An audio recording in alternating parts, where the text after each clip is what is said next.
Sandra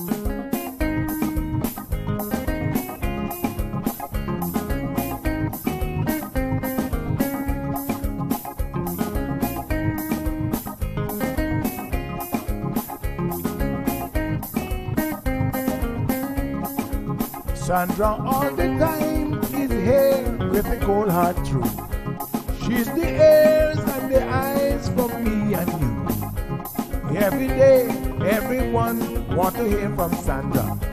And every time on the air, she's getting better. So tell your sister, tell your brother, tell your mama, to call Sandra in the morning and in the evening. They always calling Sandra. And when they start fighting, they calling Sandra.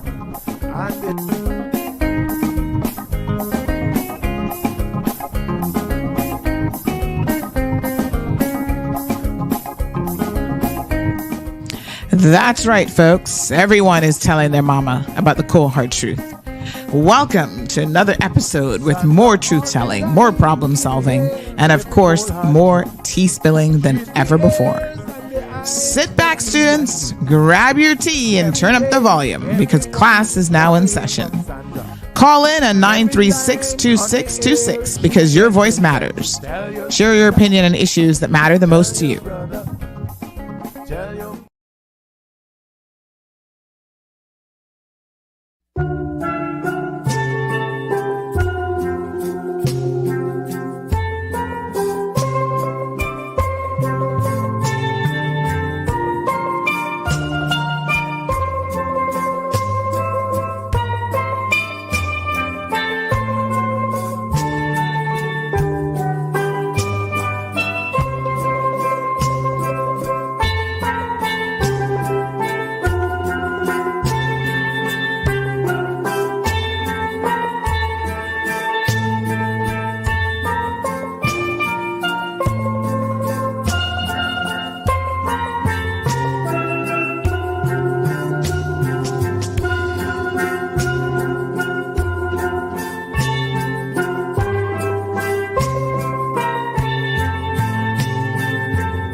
Good morning, K-Man. Happy Monday. Guess what? It's another week, and we are here for it. How are you guys doing? Hope everybody had a fabulous weekend. Those of you in the WhatsApp channel, you have just received all of the links to join us. We're 3 different places on the internet: YouTube, Facebook, and Instagram. And of course, our radio listeners are there, probably stuck in school traffic again. All right. So I've got something to help you pass the time. It's called the cold hard truth. Why not? All right, so we have a guest joining us this morning. So good morning to all of the usual suspects. We've got Wee Wee, Evelyn, Miss Bonnie, Felicia, Damaris joining us from NYC, Cece McLaughlin in the house, Patricia Blake is here, Miss Warna joining us from the beautiful district of Prospect. Yes, honey chow. Miss Barbara G. Scott's in the house, and lots more already starting to log on. Big good morning big shout out to everyone over on the Instagram page. I see you guys over there. You're holding your own. Annie, good morning to you. How are you, my dear? So, we've got viewers. I love it because we've got viewers all over the place, all over the world, quite frankly. And so good morning or good afternoon, because I know some of you are joining us from totally different time zones. So Annie says usual suspects. Annie from West Bay. Yes, I see the class is people are rolling in slowly, and we know that you guys will continue to join us as the morning progresses. And of course, we've got a good lineup for you this morning. So I want to take this opportunity to morning Everton. Oh yes, happy Labor Day to all of our American friends. They get a public holiday today, so I know it's a big holiday. For especially all the good sales. So I'm sure that they're either at home chilling out or, maybe hitting the mall or something. I don't know. And of course, Johan, our class clown, troublemaker number one, has just arrived. Good morning to Johan. Oh my goodness, I've forgotten my water this morning. Miss Jazz, give me one quick second. Let me just grab some water because I'm definitely going to need it. And let me see what I'm going to play in the meantime. Let's see here. Let me play. Oh, this one somebody was saying last week. What's the name of that song? They really enjoyed it. It's got a good beat to it, some good lyrics. So let's just cue this up while I grab my morning water.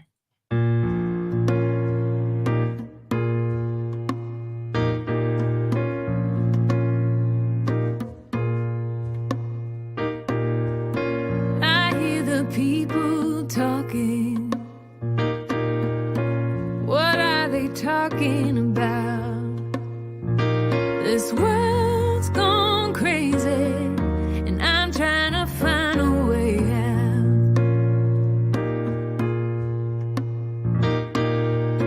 Nobody knows where we're going, or if we're going at all. Cares if we stand, if we have nowhere to fall. It's a singing symphony, playing as the ship goes down. It's a porcelain epiphany, breaking if it hits the ground. I gotta find a way out.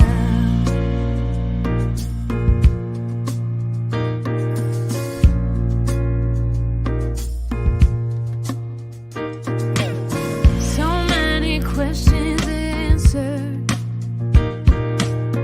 without an answer to tell. Too many things on my mind for anything to go well.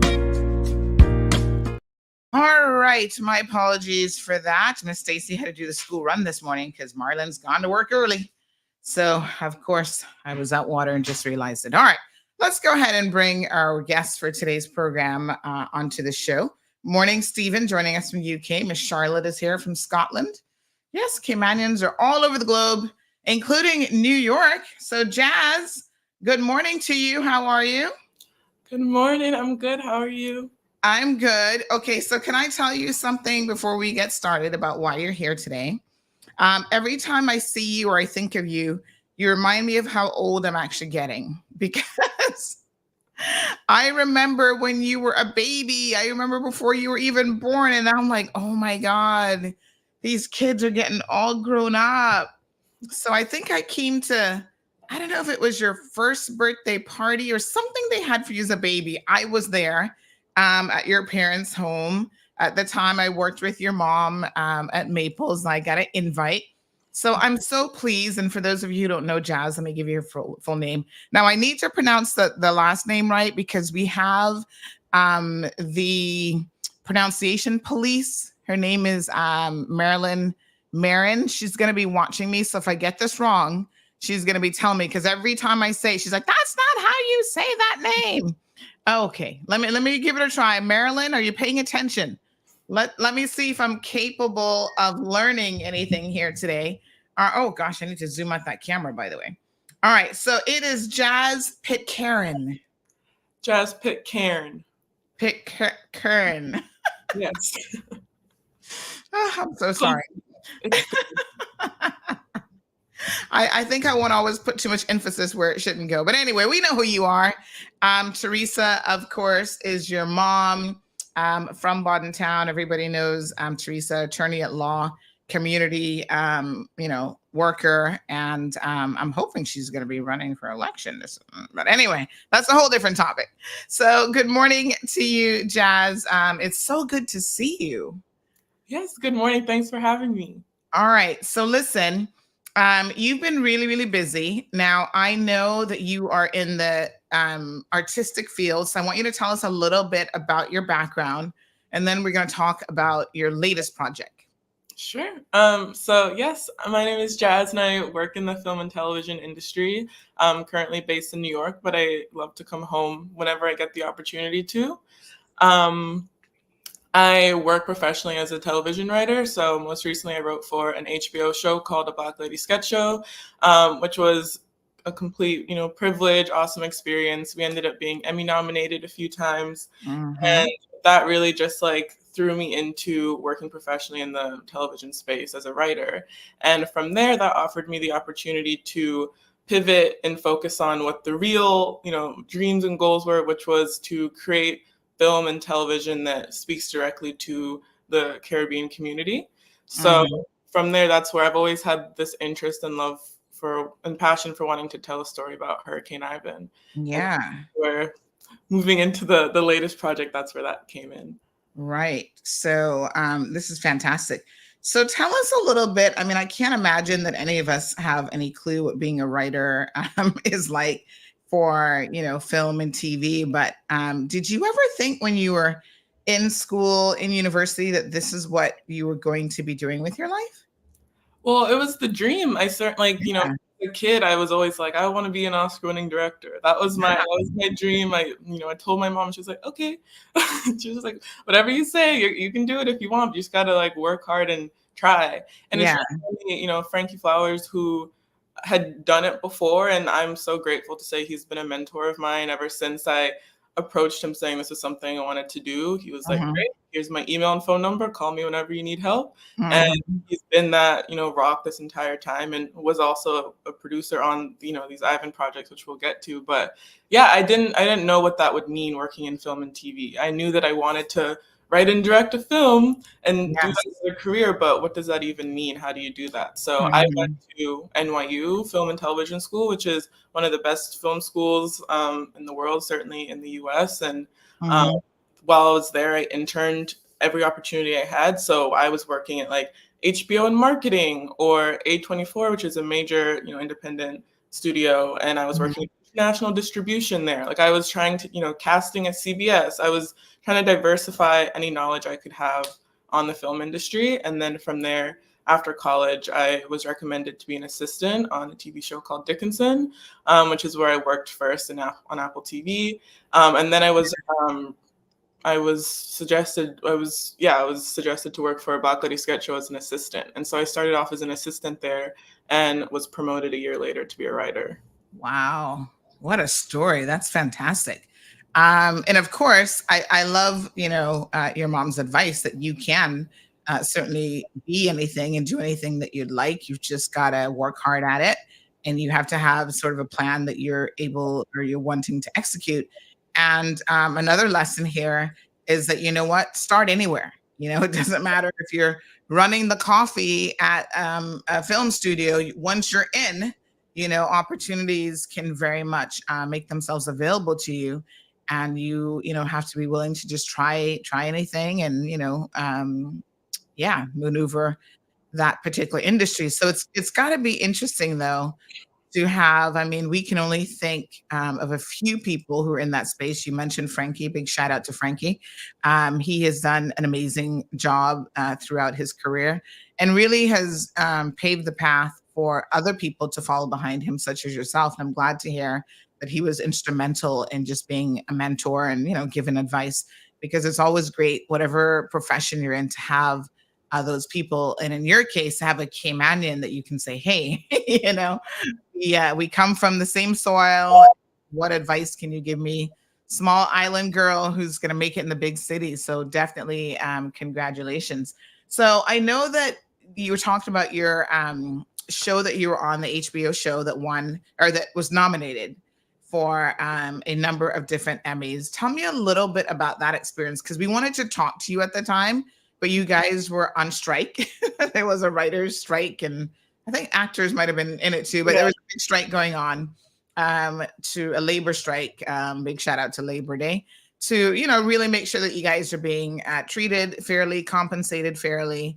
And so we weren't able to talk to you at that particular time. So I'm really glad now that we can also ask you about that project. So what was that like, being part of an Emmy nominated team? Not just because there are tons of writers out there, and some will spend their entire career never being part of a Emmy nominated ensemble. So tell us how that must have felt. Yeah, it was an incredible experience for a few different reasons. So I was 23 at the time.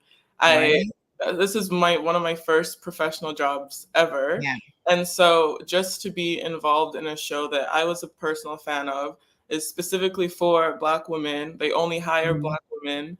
I'm in a room of, there's 6 or 7 writers in a writer's room like that. So for those who aren't sure how TV shows work, essentially you have the boss, who's the showrunner. Usually that's the person who came up with the idea for the show. And then they hire a group of people and they sit in a room. And for 3 to 5 months, depending on how long this show is, they come up with all the stories. They come up with all the characters and everything, and together they work as a team to figure out what the season's going to look like, and then they take turns writing episodes of the show. And in my case, it was a sketch show, so it worked slightly differently, but it was ultimately 13 weeks of 6 Black female comedians who sat together, and every morning were pitching ideas, getting them accepted, going off and writing them, then sending them off to be approved the next morning. Same exact thing. You're doing that again, but also doing notes from the previous day's sketch.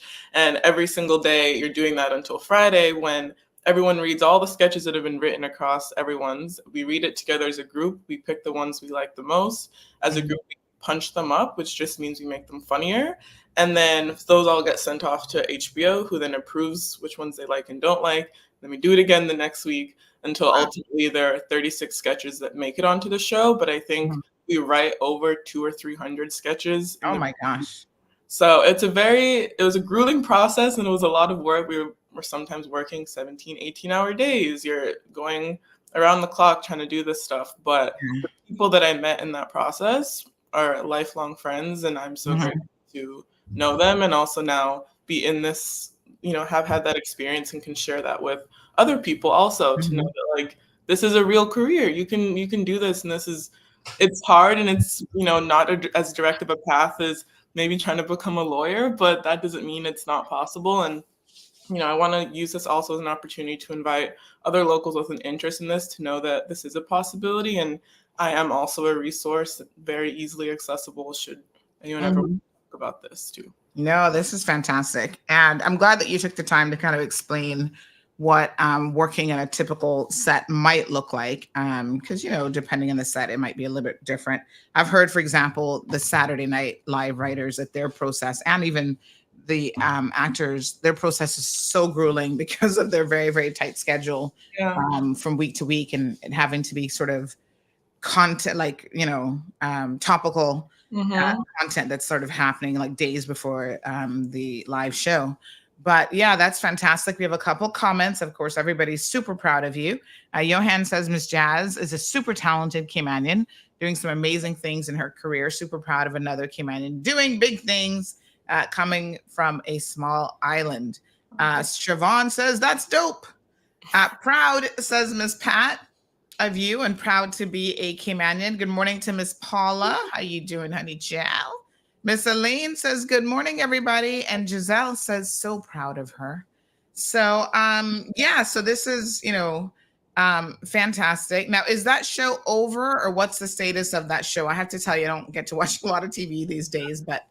Yeah, it was canceled during the strike. So it is. Okay. But there are 4 seasons you could watch. Yeah. Okay. All right. So when a show gets canceled, that means that you're back out there hitting the pavement, looking for a new project. So there's always that little bit of uncertainty. So is that when you came up with the Ivan idea, or is this something that had been ruminating in your mind for some time? This had been something I'd been working. It started as a short story I wrote in high school, and then developed into a short film that I wrote while at NYU that I was hoping to make as my thesis film. And then COVID happened, so I never had a chance to make that film. And then working for a Black Lady sketch show, because once you become a writer, your jobs are 3 to 5 months at a time. So, but the salary is more or less a yearly salary in that time. So it offers some flexibility towards what you can do with the time that you have. And so some people, they just work on 3 shows a year, boom, boom, boom, keep it moving. And for me, I was like, I'm going to use this as an opportunity to make a short film on Ivan, because ultimately my goal is to make a feature film, a full length, hour-and-a-half film about, a family, a Caymanian family going through Hurricane Ivan. And so I knew that because of COVID and all these other things, I never actually had an opportunity to make a short film and show that I can direct something. And also a feature about a hurricane hasn't really been done before, especially not in this way that I'm trying to do it. And that involves flooding a house and showing, like all these different things that are very technical. And so I knew that I had to approach making a feature by making a proof of concept first. And so that's where making the short really came from, was knowing that not only did I have to show I could direct something, but I had to show I could direct something in Cayman, not with special effects and practical effects, with a local crew. There's so many aspects to what, this proof of concept was covering. And I'm so grateful for that experience. I cannot tell you enough how we had government support. Ministry of Tourism, Minister Brian helped support the short film. He's been a believer from the beginning. Locals, the number of people who were donating in kind or cash and whatever they could offer was so humbling. And this really became a Caymanian project. And that's also, I wanted to come and talk to reach as many Caymanians as possible, because this would not have been possible. Like, I went in so naive. I didn't realize it was going to cost so much money. I didn't realize this was going to be as big of a project as it was. And so to have the support of my community, who just blindly trusted that I knew what I was doing, was such an incredible experience. And it paid off. We made a short film that ultimately I'm incredibly proud of. And I think that it really speaks to the talent that we have in Cayman. And it, has offered as a great platform now to be making the feature, which is what I'm currently working on. Wow. So let me ask you a question. How old were you when Hurricane Ivan passed through? I was 5. You're 5. Yes. And I remember, again, you might not know this, but I remember talking to your mom about her experiences during Hurricane Ivan at the time. And I heard her telling the story about how basically because you guys are in the South Sound area, that you were practically up in the rafters. Do you remember that as a 5-year-old? I remember it so vividly. All of us were in the rafters. It wasn't an attic space. There was just insulation and wooden beams. And my siblings were like 2 years old at the time. We were up there with my grandma, my dad, my aunt, and my mom. And I remember at one point, my mom was even holding my brother and slipped and fell through the insulation in the ceiling. Oh my God. Dangling with a baby. And somehow my dad was able to help pull both of them up. And then for the next, several hours, we just watched as 6 feet of water flooded through our entire house from above. So no, it was very crazy. But yeah. So it sounds like it was definitely a stressful experience. Like I always wonder, especially with younger children, like how much they actually remember, because your brain, of course, has an amazing way of trying to protect you from, traumatic events. And a lot of times you just kind of gloss over it or you forget it. But it's interesting that you do remember those kind of key details. And so does your film reflect your own personal experience then? Did you draw from that? For the short film, I tried to focus on, we shot it in 2 days. So there's only so much, we can do. And it's a 9-minute short film. So Okay. what I really wanted to hone in on for the short was the emotion that Mhm. one feels when going through a hurricane, especially one as unexpected as Ivan.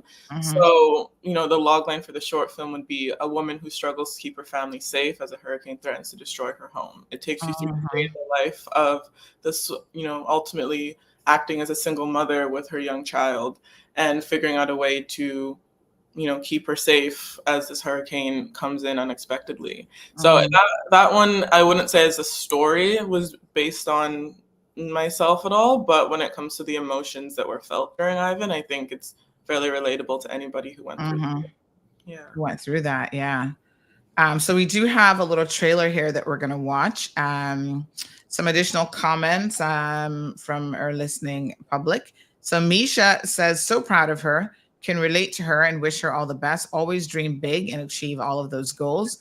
Miss Debbie says, good morning, beautiful, intelligent, and talented, just like her mama. Go Jazz. Larice Frazier in the house this morning says, very proud of her, Jazzy P. Siobhan, wishing you the best. Ja Rover, we're all doing good. Good morning, sir. Angeline says, good morning, Kim and Ma Road and listening audience. Congratulations, Jazz, and your accomplishments and success. And congratulations, Miss Teresa, for raising a wonderful young lady. Super proud. And she hasn't done it just once, folks. This is what happens when you put some good parenting into effect. She's got siblings as well. There's a set of twins. Mm-hmm. So Jazz, you're the oldest. Yes. And then you've got a set of twin siblings as well. Yes. All right. So Miss Emma, good morning to you. And Irvelyn says, beautiful young lady, congrats. So let's have a look at the trailer and we can talk a little bit then about how people can come out to the actual red carpet celebration and premiere, which is coming up here in just a couple weeks. Itsy bitsy spider went up the water spout. We've done this dozens of times before. This one feels different, Jack. Down came the rain that washed the spider out. I'll pick up. Damn it. Out came the sun and dried up all the rain. Itsy bitsy spider went up the spout again. Mom!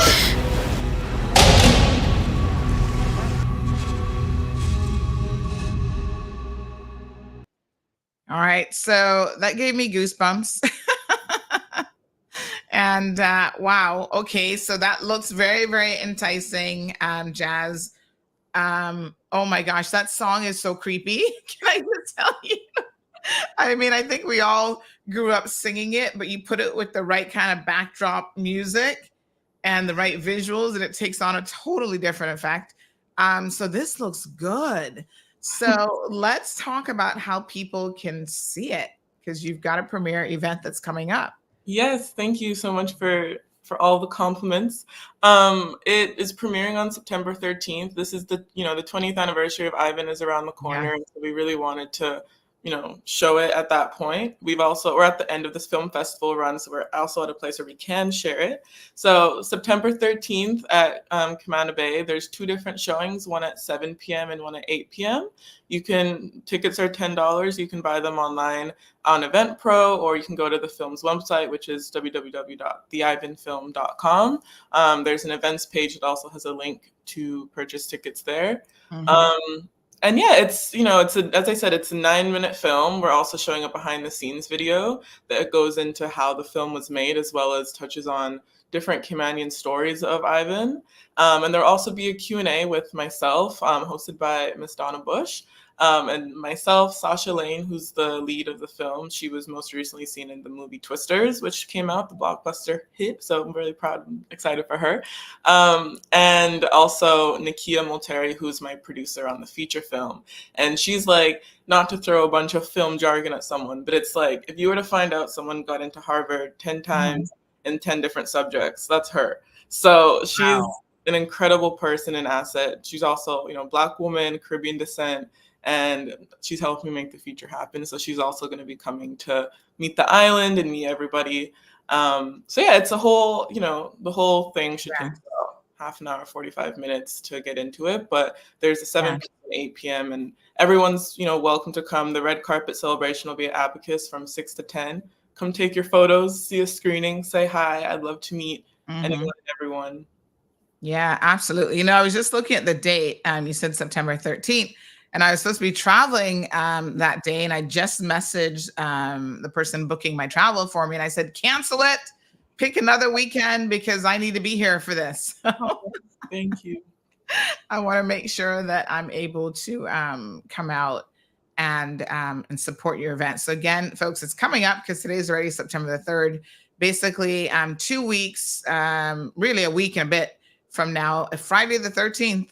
It's going to be the red carpet celebration, 6 p.m. until 10 p.m. again at Abacus at Camana Bay. And then the screening is actually from 7 to 8 at the cinema there in Camana Bay. So 20th anniversary of Hurricane Ivan. This is a critically acclaimed short film by none other than our own Jazz, all about Ivan. So how do you take it now from being a short film into being a full-length film? Like, what's the process of how that will work for you? Yeah, and I also just want to quickly say also as a thank you to the different ministries who've helped put together this event. Ministry of Planning, Culture, and Tourism all have come together to say that, we see this film and what it can be. And I just want to say thank you to them because this would not be possible without them supporting this project. But yes, so for the feature, we made the short. It's done well. That's, first tick off the list. The next thing was me writing the feature film, which does follow a slightly different story, but still ultimately in this, Ivan vein. And in that, once I finished writing the feature, it was, originally, I'm talking to Frankie and I'm saying, I want to do this. What do you think I should do? He immediately attaches an executive producer and started offering notes. And we worked together on the project that way. I then started submitting to different fellowships. And so I got into one at NYU, which Spike Lee is a part of. And for the last 9 months have been developing this feature with them.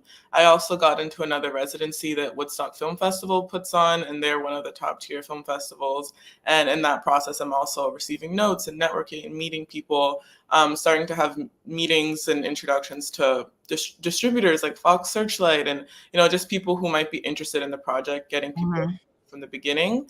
And then ultimately now we're in the phase of, okay, to make a movie, you need money and cast. That's what you need at the end of the day. So this is a $3.5 million film, and you need to find a way to raise that money. And so that will be the next step, is starting the fundraising process, see how much. Also, given that this is a local business, my production company will be the vehicle driving this project. It is a Caymanian business. And so I would love to have local support and being executive producers and, involvement from a local standpoint, and as well as pitching to film financing companies and production companies in the US. Once the money is raised, or while the money is being raised, we're also going out to cast, seeing what kind of names we can get attached to also that add value, but also do the story justice. I would love people to do Caymanian accents. We're also going to do local casting. We'd love to tap into people here. There's so many talented actresses and actors in Cayman. And so there's definitely space for all of that. And so that will also be a part of that process and bringing together a cast. And then once we have those things, theoretically, the world is our oyster and we can just pick the time. It will take about a month to shoot the whole film, 28 days. And it's a huge, I think the two films that shot here a couple of years ago brought almost $12 million to the local economy. Those films are now on Hulu, and, regardless of whether those are films you like, they're out there. And it showed that Cayman is a great place to film movies. And a part of what I'm doing isn't just about wanting to make films. It's about building another industry in Cayman, building another place for jobs and training, because this can have both economic and employment impact as well as marketing impact on Cayman. So it's, we're doing a lot of things with what I'm trying to do with this. And we showed that with the short. 35 locals worked on the short film. It was a big production. Wow. And for the feature, Yeah. it's going to be similar, if not more, not to mention just because it's bigger and longer, the impact it will have on the economy. So Of course. that's the next step is Okay. raising. Now, do you guys do, I don't know, but do you do anything like the crowdsourcing for like films and stuff? Is that something that, like, a way that you can go about trying to get some of the financing in place?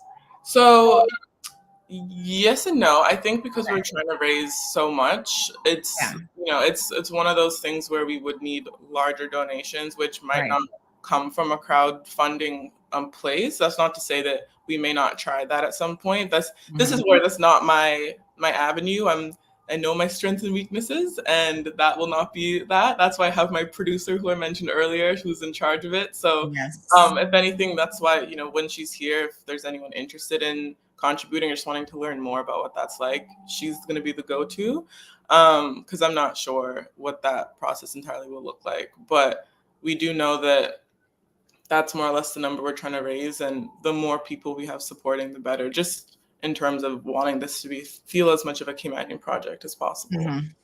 All right. Magdalene says, proud of you, Jazz and parents. Wendy, who herself is, in the play. Yes, she's doing the play now. If you missed the opening weekend, folks, you've missed a good time, but you've got 2 weekends left. Juve at the Cayman Drama Society. So go out and support. It's a very, very good performance. Wendy says, proud of you, Mama. Keep being amazing. It was an honor to be part of this project. # proud. Ooh, she's in this project too? She was our third AD. She was behind the scenes making sure everything was going smoothly. Yeah, wow. Look at Wendy breaking out. Cayman Hollywood. Evelyn says, I have to watch it. On WhatsApp, we have Tish says, the trailer has piqued my interest. Mission accomplished. Can't wait to see the feature presentation when she gets that done. And she's asking, will Grace Byers be in the feature film? Maybe. We'll see. We haven't had those conversations yet, but obviously, as I said, I'd love for as many Caymanians to be a part of the project. So we'll see. TBD. All right. Park Journals is in the house. Abby says, ooh, that's so good.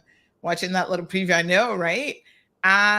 Debbie says, let's not forget that Jazz's dad, John, is a very nice man. And of course, he's so quiet behind the scenes, but you know what? It takes a team when it comes to giving our young people the environment and the support that they need. So I know for sure that John has always been there, quietly being an awesome dad. He reads every draft of the script, gives me all of his notes, very detailed.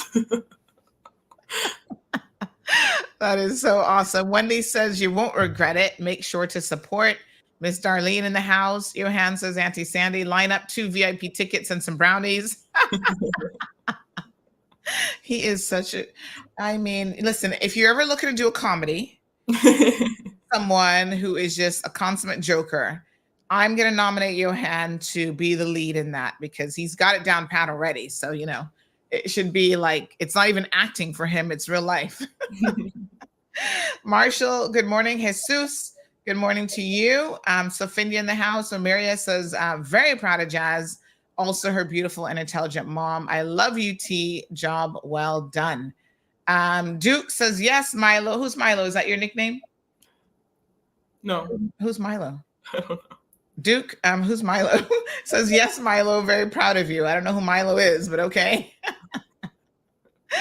All right. And over on Instagram, we have Suke345 says, that's my Jazz, worth ethic. Yes, she is T's daughter. Heart emoji, proud. Parky Journal says she just bought 3 tickets. So let's tell people how they can actually get their tickets for the event as well. Now, is it going to be like in the VIP section where there is limited seating, so people might want to get on it, or? I mean, the tickets have already started to sell. There's 2 showings, one at 7, one at 8, and it's going to be in the big theater. Um, Okay. so it's not like a VIP movie theater setting, Yeah. but we wanted just as many people to Accommodate as many possible. people. Yeah. But tickets are selling, so I would encourage people to get on that sooner than All right. So I'm going to need 2 VIP, and no, it's not for Johan and I. So sorry, Johan, you better take Pilar. So yeah, this is awesome. So get your tickets, folks. You can go online let me get you the link here. It is actually eventpro.ky, and I'll put let me just grab the link. I will, hold on, honey chill. I'm going to put it in the chat so you guys can click on that and secure your tickets. Only $10. I mean, listen, drinks are more than $10 these days. So make sure you go out and support. This is an amazing opportunity to support one of our own artistic, community members. I love this. So you're in New York at the moment. Do you live in New York full time now, or where are you? Yeah, I mean, I do live in New York full time, but at the same time, I will be wherever there is a job.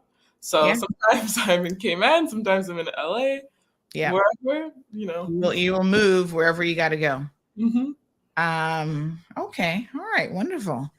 Very, very good. So again, folks, this is a premiere event, red carpet celebration coming up on Friday the 13th. And there's a 7 p.m. showing of the short film and behind the scenes look. There's also going to be a Q&A with director Jazz. I don't even want to say the last name. I'm going to get it wrong. Pitcairn. Pitcairn. Pitcairn. Yeah, there you go. And stars Sasha Lean. And of course, Jazz, you've kept your name.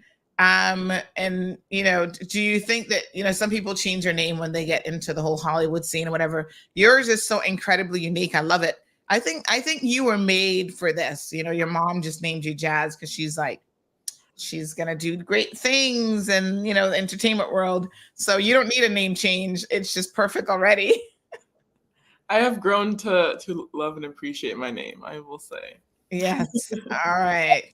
So Everton, again, encouraging everyone to go out and support this young lady for achievement and what she's trying to accomplish in life. It's so wonderful when young people do big things. And of course, we always want to support. So there's the link, folks. Click on it. Secure your tickets. I do not want to see an empty seat in the house. Having said that, I better get my tickets before they're all gone. But ensure that you get your tickets and get there early. There's plenty of parking at Cayman Bay. That won't be an issue. The reception afterwards, red carpet celebration event is going to be fabulous. So come on out, cross the date off on your calendar right now. Johan, please notify Pilar. You've got date night coming up with her. Can kids come to the event as well? Is there any limitation? Yeah, no, kids are welcome. There are themes that might be a little scary when we get into the hurricane aspect, but it is, it's totally fine for kids to watch. Yeah. Okay. All right. So parents, you make the call.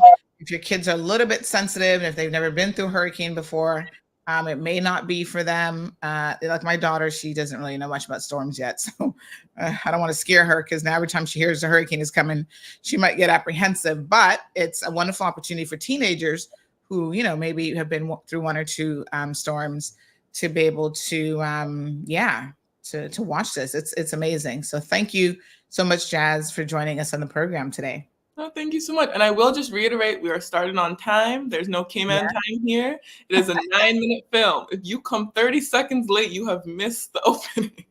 Right? So I just want to be extra clear. Get there early. Get there early. Get your seats. And I would love to see everyone there. So thank you so much for having me. All right. Amiria, Cayman Bay on Friday. Go online. Get your tickets. Duke says Jazz is going to be the next Steven Spielberg of Cayman. Whoop, whoop. Oh, thank you. All right, Jazz, thank you so much and have a fantastic day. You too. Thank you so much, everyone. Have a nice evening. All right, folks. So go out and support this short film premiere. Again, it's coming up on the 13th. Like I said, I don't want to see an empty seat there at all. Y'all going to all get put in timeout, in after school, extra time if that place is not full. So go now, don't delay, get your tickets. As a matter of fact, I'm going to do mine. I'm going to add, I think we'll do the 7 o'clock showing. So 2 tickets, check out. Let me see how easy this is now. I've actually never used Eventpro before. So this is a first time situation. Have a coupon, returning customer. No. All right, let's see. Do my little autofill app here. Phone number, put in my local number. Yes. All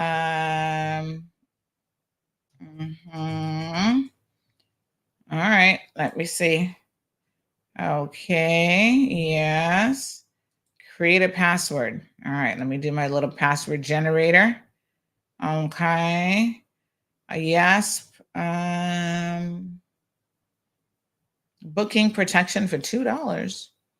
This covers you able to event into an accident or unexpected illness, including if you or someone in your household tests positive for COVID. We won't worry about that. All right. So SSL encrypted secure payment. That's good. All right. So you go clickety click, click, click, click, click. All right. Goody. And put in your name down at the bottom. Oh, name of the next person. We got to tell Marlon now that he's going. Okay. And just like that, I agree to event terms and conditions. Bam. I've read and agreed to the web. Yeah. Bam. I'm not a robot. Bam. Pay my money. Bam. And save the login for Eventpro. I think that's it. Am I done? I believe I'm done, I think. Okay, I'm waiting. I think it's doing something. There we go. Order complete. All righty. So I got my order confirmed, order number. Let me just screenshot that just in case. And that's how easy it is, folks. All of what? 20 seconds? Get your tickets. Honey, yeah. Very good. Love it. Duke says, oh yes, you read that one. Johan says, great positive segment to start Monday CMR madness. Yes, listen, like I said, I remember Jazz before she was born, when she was just a little baby. And I absolutely love that we can support our young people who are doing positive things. Now, listen, you may have guessed this already, but Auntie don't take no prisoners now. And I have very high expectations of, sorry, that's me getting my chair. I have very high expectations of our young people because y'all can be out there doing the most positivity in your lives, right? I love this for her. And I love any young person who takes the time to stay focused on their education, their career. They just work hard, have high expectations of the people around you so that they can rise to the occasion, honey child. Everton. So some people may not be able to make it because of their schedule, but that should not stop them from buying a ticket. Well, try to clear your schedule is what I would say. Cause you want to support the event, but you don't also want to buy tickets if you're not going. Cause then if it sells out, that's a ticket that somebody else isn't, maybe buy tickets and give them away to people who can go. So I don't want you to just buy a ticket and then nobody shows up. Buy a ticket, gift it to someone who can actually attend. Cayman Kind says, good morning, honey child. Good morning to you. I think I saw you calling me yesterday, Mr. Amelia, but I'm very, very busy at the moment. So let's talk about why Auntie's busy. And I won't be taking any phone calls over the coming week, really. If you hear from me by way of a phone call, consider yourself special. I had someone messaging me, oh, can you post this up? Can you review this? And I'm like, nope, I'm not reading any messages. But WhatsApp said you read it. And I'm just like, it requires clicking on pictures and really doing a proper read. I'm not doing that right now because I'm busy. I'm about to win me a court case, y'all. Try and leave me alone. So, and it ain't easy preparing these legal documents. Thank God I'm not a lawyer after all. I don't know. I mean, I have a love for the law, but geez, and peace when you start seeing the paperwork involved. So I mentioned it last night for those of you who saw my very, very short, you know, live stream. I do have an appeal case that's coming up on the 9th. I'm doing it on my own. You know, I used a lawyer for the case and actually won. So I certainly couldn't do any worse than him, that's for sure. Anywho, I am going to give it my best shot, and that's all you can do, folks. And so I'm pleased to say that I have been inundated over the weekend working on trying to put my skeleton arguments together. And, you know, got to make sure that I got my stuff straight now, honey Gia. So I'm hoping to submit those. I'm already tomorrow. Okay. So I'm working on it in earnest. So right now my brain is in academic mode, heads down. I was up until late last night reading all these documents, formulating my words, formulating my thoughts, trying to organize everything. And it reminded me so much of law school, because when I was in law school, this is unfortunately what I used to do. I used to wait till the 11th hour because of, you know, I was working and doing other stuff. I mean, I wasn't just dilly-dallying. I worked full time and went to law school. So, you know, it's a lot of burning of the midnight oil. So I need to stay focused. So unless you absolutely need to talk to me in the coming week or so, don't bother. Don't call me. Okay. Don't WhatsApp me. So yeah, you gotta, you know, there are times when you gotta put your focus, you gotta put all your energy and focus into something. And that's what I'm doing right now. I'm just hyper focusing on getting these documents prepared. So for those of you who have no idea what I'm talking about, you're like, what's going on with court? Who's Sandy suing? Yada, yada, yada. I mean, look at these documents. They're so, oh my God, so much to read and online. And I am appealing my only conviction that I've had on record from 2000. So it has been over 4 years now. And the Court of Appeal allowed me an audience with them. So they have approved my appeal, which is amazing. And I'm grateful for this opportunity to hopefully get this injustice overturned. And so I've got a number of legal arguments that will be put forward as to why allowing this conviction to remain is unsafe, as they say in law. So I will give you guys some details after the hearing. It's 3 judges. It's a panel of judges. So, you know, it's not a jury. So there's no, I can talk about it if I want. There's no tampering of the jury, so to speak, because there is none. But, you know, my brain right now is just trying to focus on writing out all of the legal elements in the skeleton argument that I need in order to submit to the DPP's office. And then they'll share their skeleton with me. And then we will do oral arguments coming up on the 9th. So for those of you who, Miss Amelia says, I know I'm special, therefore I will wait on your call. Yes, honey child. So for those of you who, you know, are interested in the legal system, and those of you who aren't even interested but just have the most to say, come out and watch it. Come and watch Auntie stand up and do her thing. I'm sure I'll be nervous and all that good stuff, but well, you know, we can do it, folks. Yeah, lots of our people stand up before panels and judges and everybody every single day. So send out your prayers, prayer warriors, get on it. Yeah, so it'll be fine. You can come, as far as I know, it'll be open court. You guys can come and actually watch the proceedings on the 9th. It's so interesting to me that people have the most to say about these things, and then they don't have a clue how the process works. Apparently on Saturday, somebody sent me, and thank you, by the way, for that. Somebody sent me my judgment in WhatsApp. And I said, oh, well, that saves me having to go into my Dropbox and find it to do the work that I had scheduled for this weekend. And it's a 29-page judgment. And the other one, which is a sentencing judgment, is about 8 pages, I think. And so, yeah, I certainly appreciate it. And the reason why it's circulating is because I think people saw my list coming up, my name on the list, and they don't know what it's about. So they thought, oh, she's in trouble again. Like, even if I were, trust me, they've accused me so many things, dog kidnapping, dog theft. I haven't been charged with bank robbery yet, but God knows that might be next. Just frivolous and ridiculous things. And I must say that in 99% of the instances thus far, the court has thrown out these matters. And I've not even had to go to like a full trial, mounting a defense or anything like that. So I'm very, very grateful for the court seeing the frivolousness of the police and the DPP's office, who in conjunction have made some really epic decisions in relation to me. I do have another trial that's coming up, and that's the John Felder trial.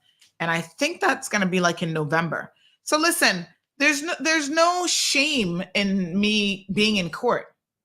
I don't want to say that I enjoy it, because God knows I have more important things to do, but I believe in defending myself to the very last, and I will do just that. So those of you who think that, let's circulate this, Sandy's in court again, like somehow that's gonna, get me all teary-eyed, that isn't what is going to do it. I will clear my name, and I'm hell bent on doing just that. And I hope that the truth, that these will be discerning judges who will actually see what has transpired here. I was trying to protect vulnerable people in this community. And if y'all don't know the story, you should be thankful that some people have left the jurisdiction and have not yet returned, because that means that all of us are that much safer from predators. But anyway, honey Jam, try to understand the process, especially if you are going to, if you're going to be trying to discuss it to discredit someone, just at least understand the process so you can get it right. Miss Aline said, what about tickets if you don't have online access? Those want tickets. Well, what I would suggest you do, Miss Aline, is find someone who can get online access, who can just purchase the tickets for you. And that is probably the easiest thing. More and more, you're going to find out for all sorts of events, the only way that you can get a ticket is online. We were in Florida the other day. All the tickets are online. There's very few venues that you can still walk up and purchase a ticket. So just find somebody. In fact, Everton sounds like he wants to send you some tickets, honey child, because he said he hadn't thought about gifting it to someone, but he wants to support. So maybe he'll buy some tickets and send it to you. The two of you can link up if you'd like on social. Just message each other. So yes, that's what I've got going on in the next couple of weeks. So if you see me and I seem a little bit like hyper focused on something else, and I don't say hi to you in the streets, don't get offended. It just means that I'm like walking with blinders on. That's what it's all about. Okay. Because I'm trying to understand it all and put it together in a logical way. And then I have to be zen and in the zone to really be able to put forward, that day on the 9th, I probably won't have a show, because I just need to be super calm and just like, you know what I'm saying? Just in the mental space to get up and pretend like I'm a lawyer. What's that commercial? I slept at a Holiday Inn last night. So yes, honey, chill. And I'm doing it myself again. I don't ever recommend that people represent themselves, to be honest. It's not the smartest idea in the world. And I'll admit to that. I have, done it on numerous occasions. I've never been really before the Court of Appeal, so this will be new. And so at some point I figure I'm going to be able to say, Your Honor, I've been before the Grand Court. I've been before the Court of Appeal. I've been before summary court numerous times. Can we just get me called to the bar? Just an honorary call into the bar. I don't have any intentions of practicing law, but let's just do that, right? The court's going to have to be like, girl, if I win a Court of Appeal case, that would actually be a pretty big deal. So at that point, I might actually submit my application. Just call me to the bar. Let me just, no, truth be told, hire a lawyer. There's a lot of procedural stuff. Even if I understand something from a legal perspective, there's a lot of procedural stuff that I don't know. And so that can be detrimental to your case. So make sure you hire yourself a proper and qualified lawyer that can handle it with a degree of experience, because experience matters. Big shout out to my favorite lawyers. We got Amelia. She does criminal law. And we also have the guys who are at Broadhurst who are on the civil side of things. And so they can help you with all sorts of civil matters as well as personal injury matters as well.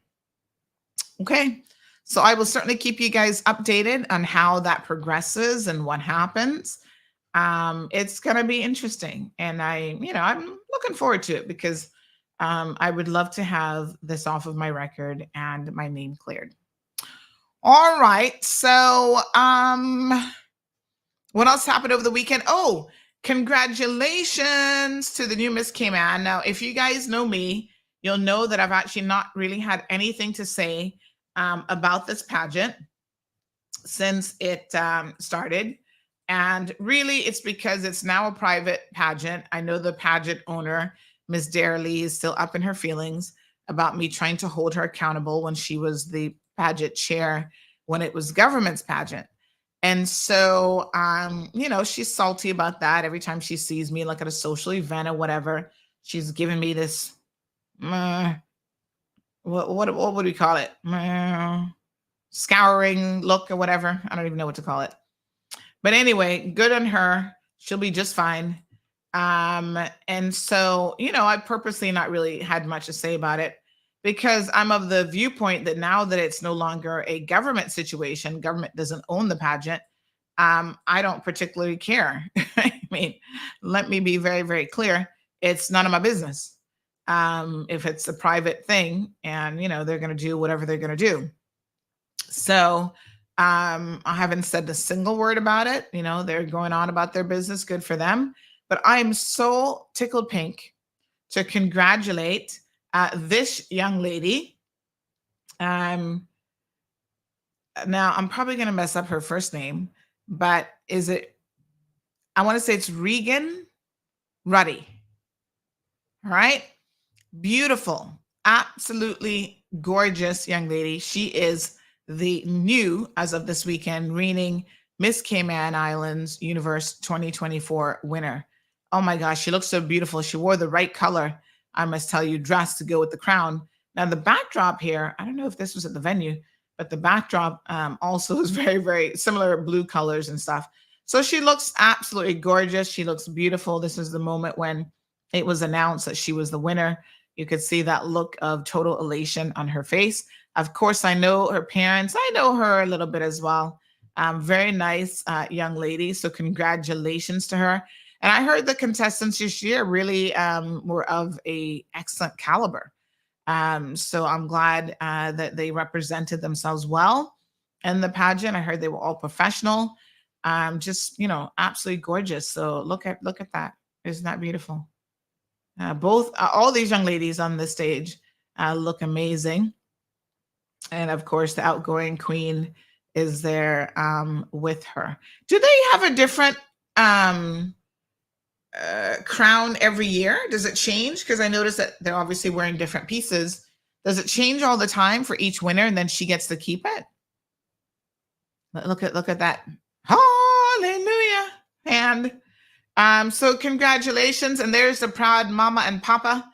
If you don't know who they are, Angel is mom. And of course, most of you will know dad as Gary Ruddy, or AKA, it's Reagan. My apologies. Thank you so much, Debbie. Reagan Ruddy. Oh God, where's Soka? She's coming for me. I can feel it. I got it now. Reagan. Mm-hmm. All right. So, congratulations.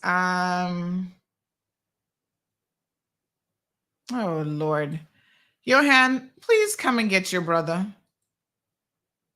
What is wrong with this boy? Is he suffering from... Oh my God. He really loves attention. Oh my God. At some point you got to start ignoring people. But Johan, your brother's...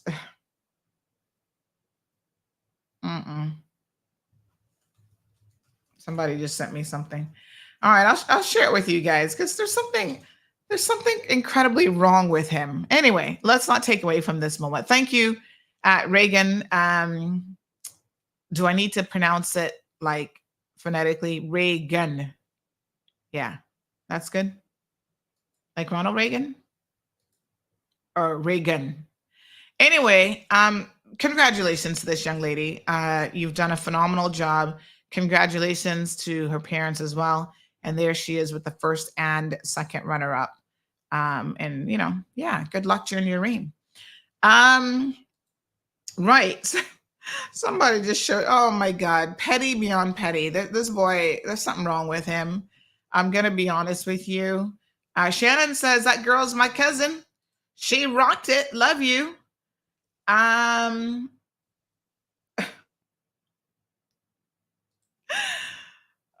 my God. And Alejandra's up in the comments and something else. Oh, poor Alejandro. Oh, everybody is okay. Well, Hunter's trying to play the victim after last week's segment, and people are in his comment section. That's fine. He can be the victim. That's fine. Yeah, he's a victim in life. All right. Yeah, Natasha set him straight. She said, I'm glad you want to run, but you have a lot to learn and need to be willing to learn, grow, and admit when you're wrong. You learn that along the way, child. I'm not saying that there's no hope for anybody, but you know what? What transpired last week with Hunter is a perfect example of when people simply refuse to listen. This wasn't a one-off situation. This was a young man who consistently called into this program and refuses to listen. I'm glad that all of you have time and energy to try to get in his pity wagon, and good for you all. I hope you're in a position to vote for him. But if you're not ready for elected office and you're not ready for the big leagues, I would not suggest you call in this show and have much of anything to say, because let me be very, very clear about what transpired here with Hunter last week. Is he called into the program and he made a suggestion that I was actually unblocked to Alejandro. No, I haven't unblocked him. That's why he's in the comment section on Hunter's posts, all up in his feelings as well. And they're entitled to their opinion. They're entitled to their feelings. I don't really care one way or the other. But it's so interesting that what Hunter suggested, and I don't know how many of you heard it. Obviously, I can't play it here now because the show it turned lit very, very quickly at 9:31. He suggested that the government goes in and takes property from private landowners because they have a better use for it. I'm shocked at that. That's communist in a way that, I can't even believe that someone who wants to run for elected office could think that way and expect that people should elect them. You understand the implications of, we have enough rogue politicians in there now. We start electing people who feel like you as an individual can go through the correct process. By the way, this is a constitutionally protected right that he basically said, let's just do away with it, right? That somebody in government can say, oh, we have a better purpose or use for your property. We're going to just come and take it from you. I'm just like, what did you just say? And then when he accused me of selling my I was like, you're accusing me of prostitution? What? So, I went off on him in perhaps an epic way, and he deserved every bit of it. And I make zero apologies for it. And everybody's entitled to their opinion. So everybody who's, ever had an issue with me jumps in his bandwagon. Good for you all. I hope you are one of the 25 people that will be voting for him come the election. And this is a cold hard truth. I'm not here to make you feel good, and I'm not here to spare you. So, go somewhere else with the pity party. And this is the most comments and the most likes that you've ever gotten on anything. And I hope for you that when you put up your $1,000, that translates into enough votes so that you don't at least lose $1,000. But you're not ready. And as Natasha said in her response to him, you have got to be willing to listen and to take advice. And the one thing is, it's one thing to say, okay, somebody isn't ready, but they've got the right attitude and they're willing to learn and they're willing to put in the work. You see, that makes all the difference in the world. We all have to start from somewhere. And every single young person, like the rest of us, has to start from somewhere as well, even included in their political journey. But what I find with Hunter is he just wants to get elected. And that's, he's using all these cheap tactics to try to get elected. And none of it is genuine. None of it is like, I'm sincerely wanting to do this. He has not picked up a piece of legislation. He's not read a single book. He has not done any of the groundwork that would prepare him to serve this country. And so he just thinks, well, I can do better than David White. Well, so can my dog. Let me be very, very frank with you. Zeus could do a better job of, than what David White does. I mean, he can sit there and lick himself all day, and that would probably be a better job. But we're not trading worse for worse or worse for worse. We need to be looking to elevate ourselves. And because that simply isn't happening, I don't think that Hunter, and I'm going to be very honest with you here, and this is just my opinion, I don't think that Hunter is an elevation from David White. I don't think David should be in there, to be clear. There are better people that are not going to be seat warmers who are actually going to be doing something productive as a member of parliament. But Hunter ain't it either. Someone who goes in there with all of these cheap antics, I'm going to hold up my placard on the side of the street, protesting 10 different things. It's child's play, and we don't have time. Where we are in this country right now, we don't have time for child's play. We don't have time for games. We don't have time for people who are not committed, heart, mind, soul, everything, to doing this job, because it is a job, correctly. And if you ain't qualified for the job, do not come into the arena, especially here on this platform, because yes, I'm going to put you to task. So Mark says you F around and you found out on CMR. Tiana, good morning to you. She said, good morning, Auntie.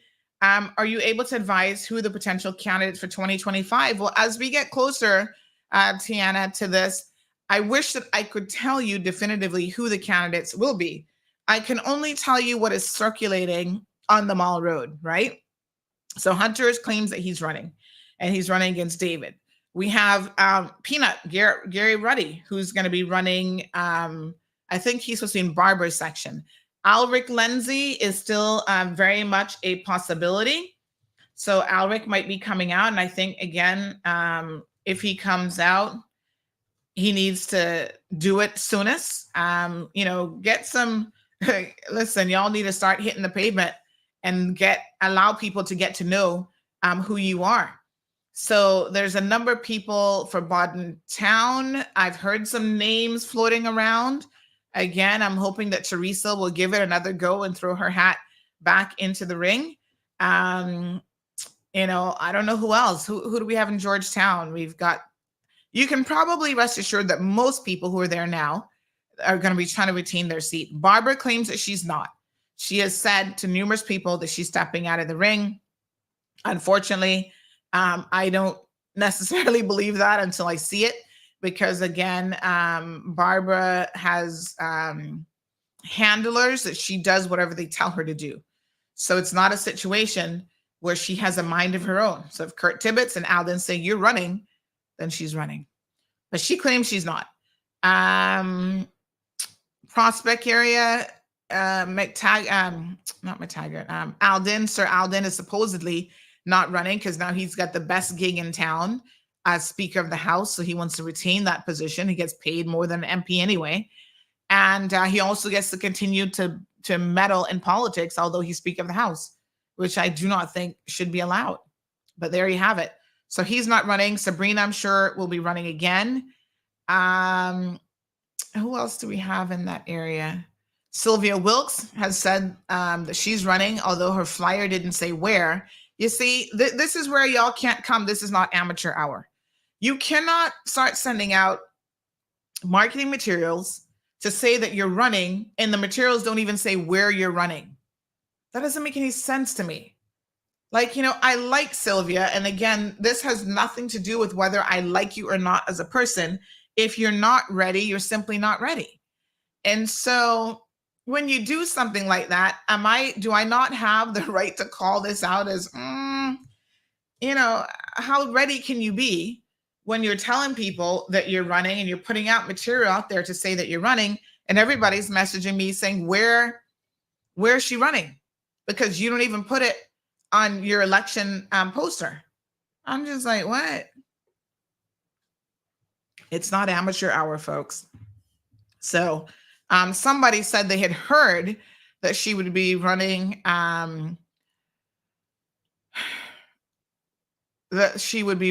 in Prospect. I don't know that because, again, I can only go off of what her material says, and her material didn't actually say where she was running. So I'm confused. I do not know. What other names? West Bay is supposed to be a hot mess. So some of the names that I've heard for West Bay include Monique Brooks, McKeeva Bush can't give up the job despite his claims previously that he would be.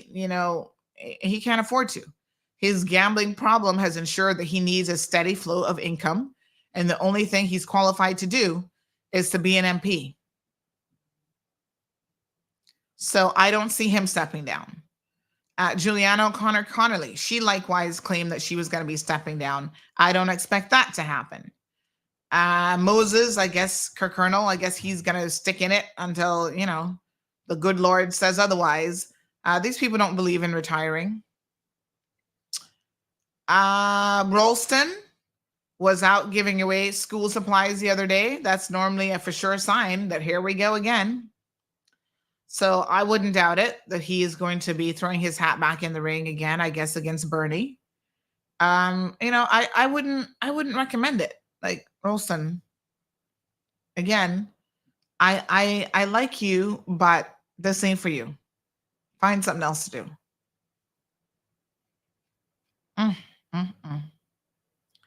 What a mess. What other names have I heard? Savannah Newland. So she's saying, what about Savannah Newland's area?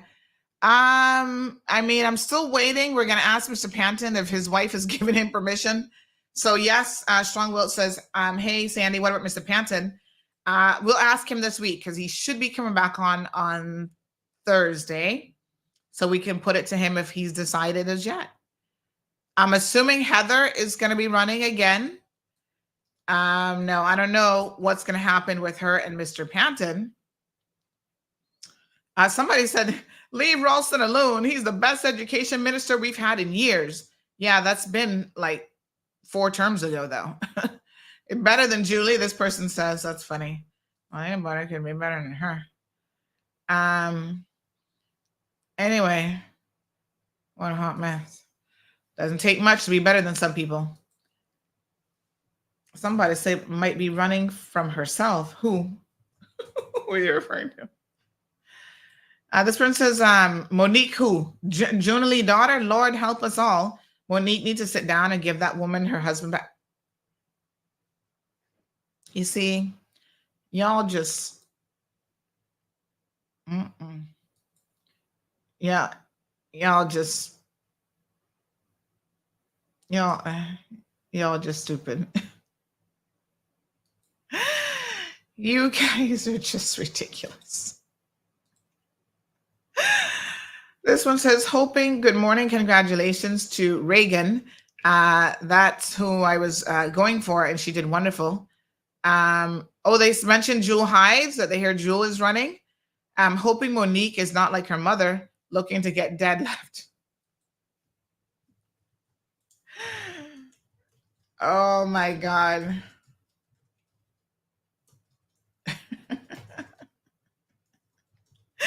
No, man, the comments.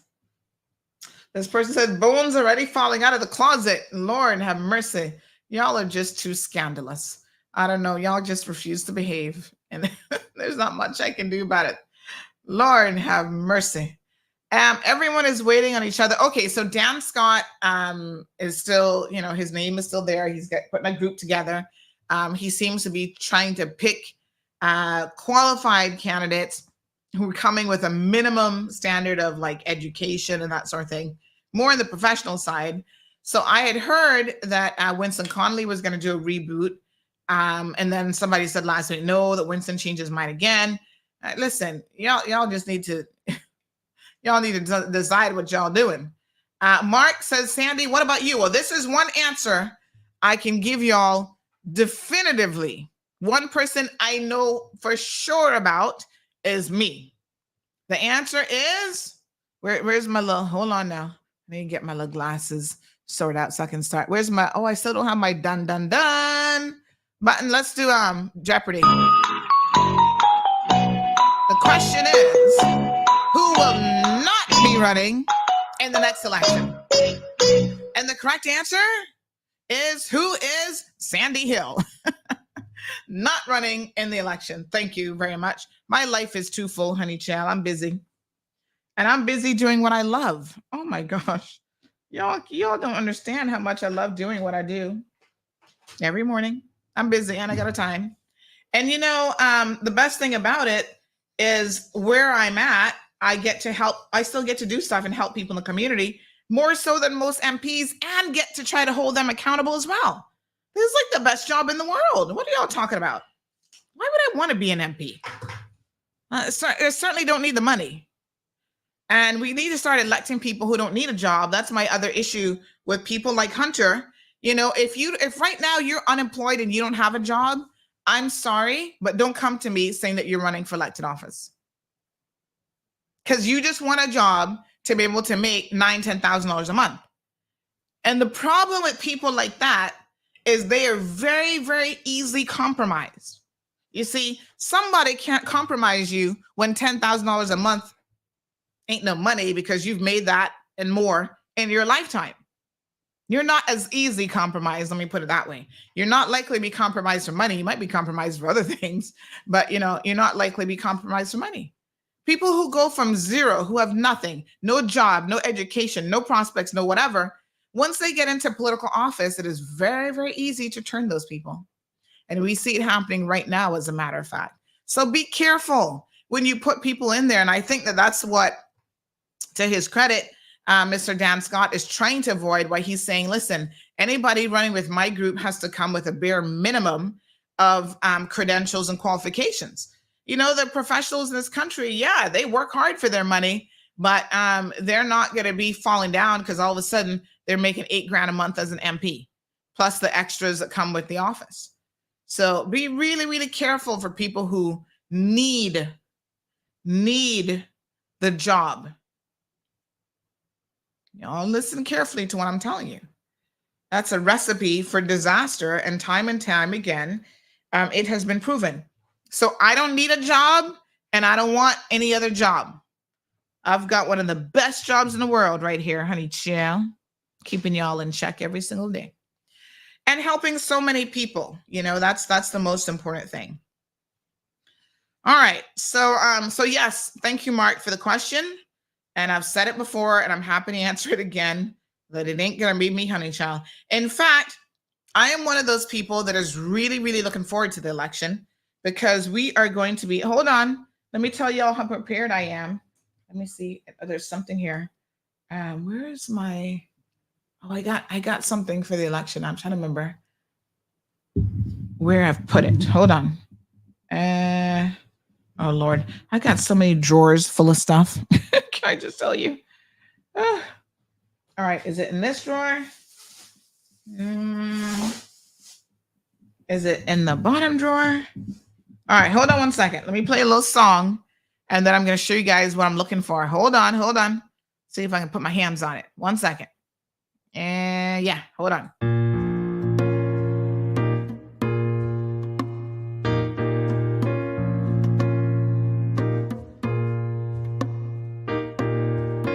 I hear the people talking. What are they talking about? This world's gone crazy, and I'm trying to find a way out.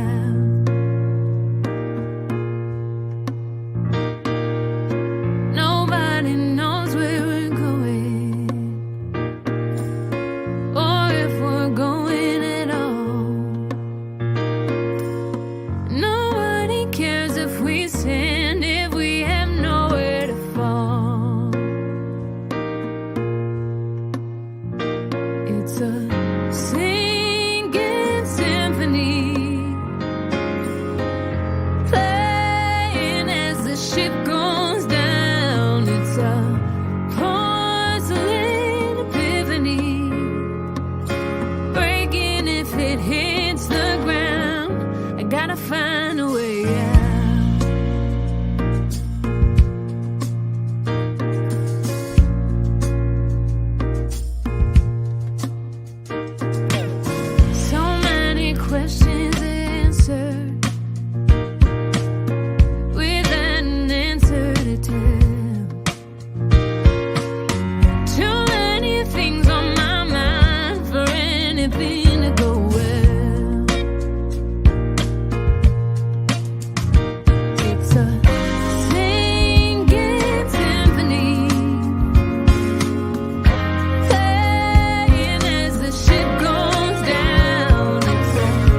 right, my apologies. I couldn't find what I was looking for. I had one of those little blowhorns. I was going to tell y'all how excited. Where is it? I have it here. It's ready for the election. I got to find it. I was going to explain to you guys how excited I am actually about the election. I love a good election cycle, honey Jim. Marshall says none of his tactics makes any sense. He's talking to young folks like him who don't have a clue how to run a country. Hunter needs to grow and mature more than he thinks about running for politics. You know, I remember the day, remember when he asked me, well, what were you doing when you were 25 or 27 or however old he is? What were you doing when you were 27-year-old? And it occurred to me after I answered the question that obviously he believes that every single 27-year-old is doing nothing with their lives and that you guys are all abject failures. And so I said at 27, I had my bachelor's degree, I had my law degree, and I had a mortgage for an apartment already and was working. So, you know, there's a hustle that every young person has to go through every generation. I keep telling you guys, prioritize your education first and foremost. So just because you as a 27-year-old doesn't have it together doesn't mean that every 27-year-old is in the same boat. And it certainly does not mean that you don't have the opportunity to get it together. But the fact that you think you are the cat's meow and you already have it together is a problem because you're unrealistic about where you are in your life. And that's unfortunate, you know, and I know y'all love to support delusional people and everything, but that ain't me. So Tiana says, what about Savannah Newlands? This is a tough one, Tiana, because again, I haven't heard a whole lot of names. I don't know what Alva Saku is doing. I have no clue. I know he had finished law school and maybe he's working on articles and trying to start up a career in that regard. I have no clue if he'll be running again. I know a lot of you want Mr. Panton to run. In fact, over the weekend, I ran into a young lady. She's in the fitness industry. I'll leave it at that. I don't want to specifically say what she does, but she was saying to me that, you know, she's a status holder. And she's like, oh my God, I love your show. Oh my God, I love you so much. And I was like, oh, hi. She's like, what's it like when people walk up to you? Is it like weird?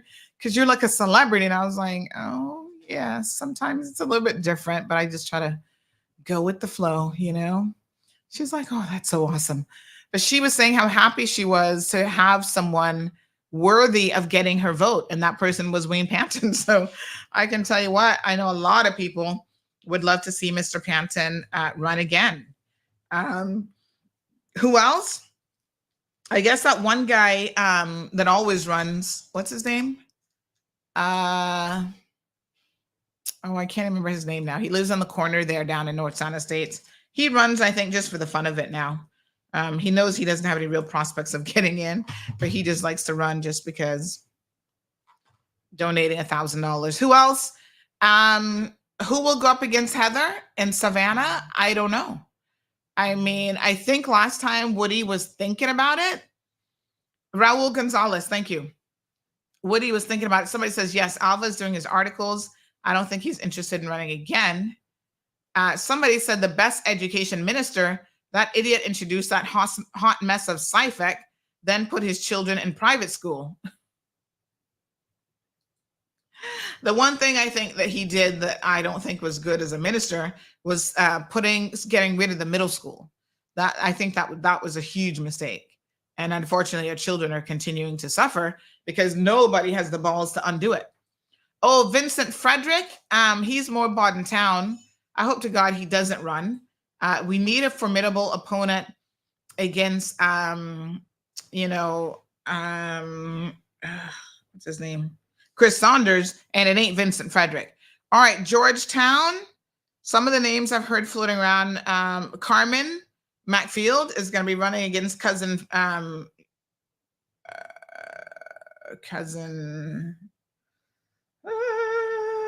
Kenneth. And that's the only name I've heard so far in Georgetown Central. Anthony Eden's son may be against Heather. So you think that remind me of his first name again. That he's gonna run again, but where has he been? What's his first name again? Malcolm. But where has Malcolm been? I mean, seriously, y'all need to, you can't just disappear when you don't get in. So somebody said maybe Ezard Miller for Northside. I think Ezard should just stay out of it. If somebody is going to run, I think, against oh Lord, what's his name now? Oh Lord, Jay. It should not be Ezard. Ezard, just give up the ghost already. All right. Yeah, Raul. Yeah, don't bother with it, Raul. You mean Hazard, not Ezard. What? Hazard? Who the heck? I don't think he can touch Jay again. No, I mean, I think that's true. You're gonna have to come with some new blood. Let me see. Einstein said the measure of intelligence is ability to change. He is not changed. He has and is and will always be a fool. Oh, referring to Luigi. Oh my God. Poor Luigi. I can't even. I'm really concerned about Luigi. What you guys told me last time was a bit of a shock to me about him and this, what y'all call it, the white lady or whatever. I've never heard of that before. And I'm beginning to wonder either he's having a mental health crisis or he really is on something. Now, I don't know whether she's white, black, or in between, but this is not the mark of let's just look at I can't help but look at the craziness of what he's posted up. He's calling me a dog thief, even though that case was thrown out. Well, here's the beauty of it. Luigi, you can say whatever you want. Again, you're entitled to your opinion.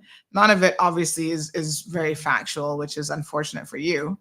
But as someone who claims that, look at this, as someone who claims that he's a business owner, this is a time that Luigi has. So he's trolling Ma Road. Poor him. Bless your little soul. You say, Sandra, are you serious right now? Have you listened to what you said out loud just now? Now go back and compare that to what you said about me and many other people in the community. Huh? Sandra, who you think you is? This, Lord have mercy. Well, Luigi, here's the thing. If you think that you're, the numerous times now that you've actually been found guilty of employment violations, if you think that those are unfair, you have the ability to appeal it. Why haven't you appealed it? Everybody has the ability to appeal. Certainly doesn't mean that you're going to win an appeal, but no court has even accepted your appeal. You've not even put forward an appeal. So, 4 years later, I don't have any face to put forward. I can tell you, most people out there have forgotten that I even have this conviction, because I even had MPs calling me yesterday like, Sandy, what is this all about? I didn't hear anything about this. I'm like, this has been like 4 years in the making, but because of a number of different things, there's been a slight delay. So now we're actually we're going to have the hearing finally before the Court of Appeal. This isn't something that I just jumped up yesterday and decided I was going to do. So if you've been following it, and you can certainly go back and even on Cayman News Service, you can go back and see when I won the right to appeal. Let me just see if, and that was it sometime last year that the Court of Appeal said yes. So this has been ongoing for quite some time. This is nothing new. So, Luigi's special.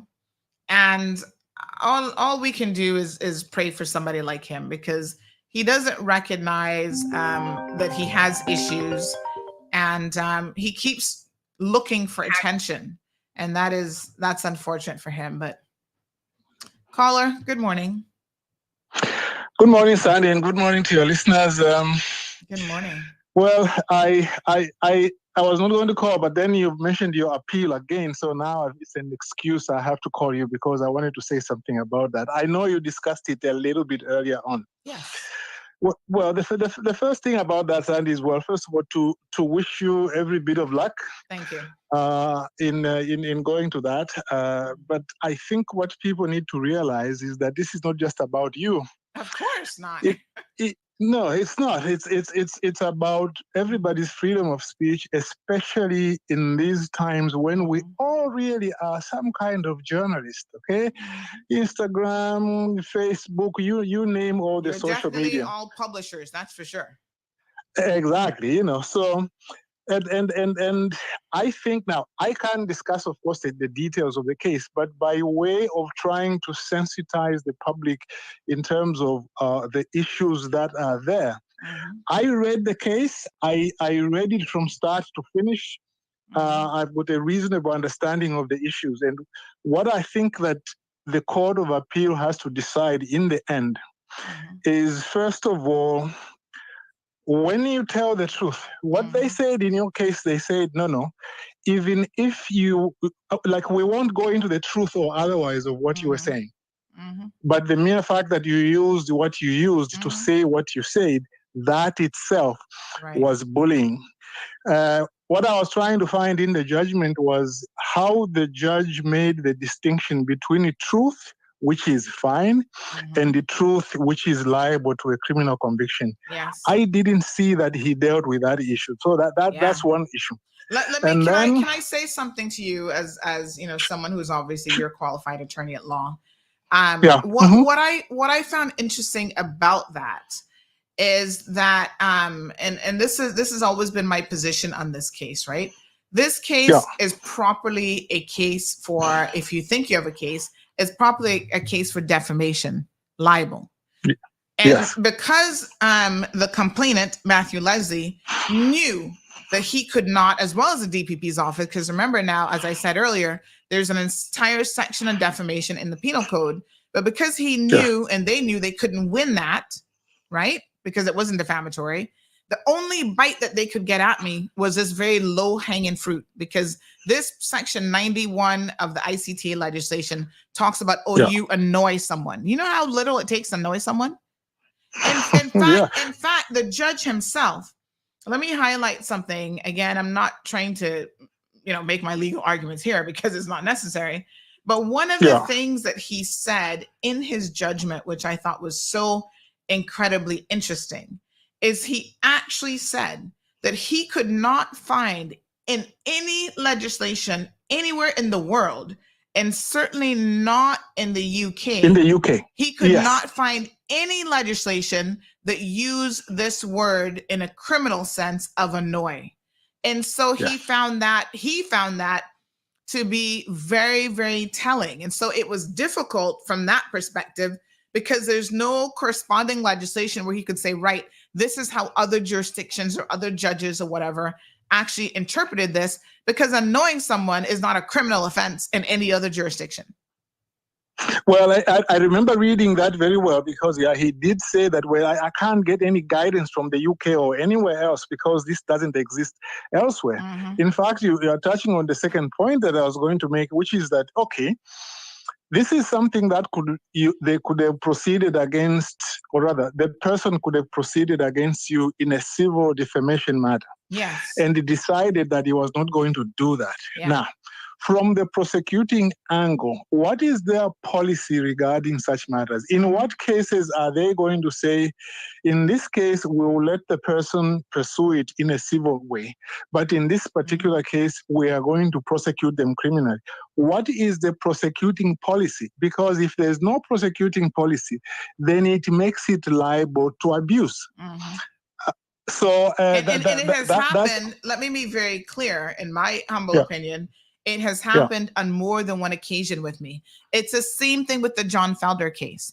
John Felder ended up, ultimately losing his civil case. Right? He would have never brought criminal charges if I was still on the receiving end of the civil case where I had lost. He only wanted to take a bite at a criminal complaint some 6 months after an email was sent, because he saw the writing on the wall that his civil case was in trouble, right? Because the lawyers realized that they had messed up. So how is the prosecution allowing, because this is our money, prosecution powers are being abused in order to assist someone in fulfilling something that is rightfully something that should be in the civil courts? Well, you are really provoking my thought now, because let me even mention something I wasn't going to mention. Very often when you go to the police, they tell you well, we can't deal with this. This is a civil matter. Yes. Yeah. Okay. You remember what happened with that ongoing case about Tim Adam in West Bay? I mean, I was involved as an informal advisor on that. He had his own lawyer, but I was involved in the group there. And every time they went to the police, they said, no, this is a civil matter. So how come other people are being told that this is a civil matter? And then there was that case, you might remember, of a British guy who assaulted another police officer. It was either a Caymanian or a Jamaican. And they didn't prosecute that police officer. They transferred him to the BRAC. That person was forced to bring a civil case in the Grand Court and ended up winning it. Now, again, in what cases do they decide to prosecute? In what cases do they decide to say, well, you go and pursue your own matter? All this has to be dealt with. In your case, for example, the case also, I think Section 11 is the one that you was discussing, the judge, about, well, the freedom to communicate and so on. Now, under that, a law can be made in order to, like, there's a derogation. I don't want to get too technical. There are exceptions. In other words, you can't use your freedom of speech in a manner that damages public safety, public order, and so on and so forth. But such a regulation, such a law has to be reasonably justifiable in a democratic society.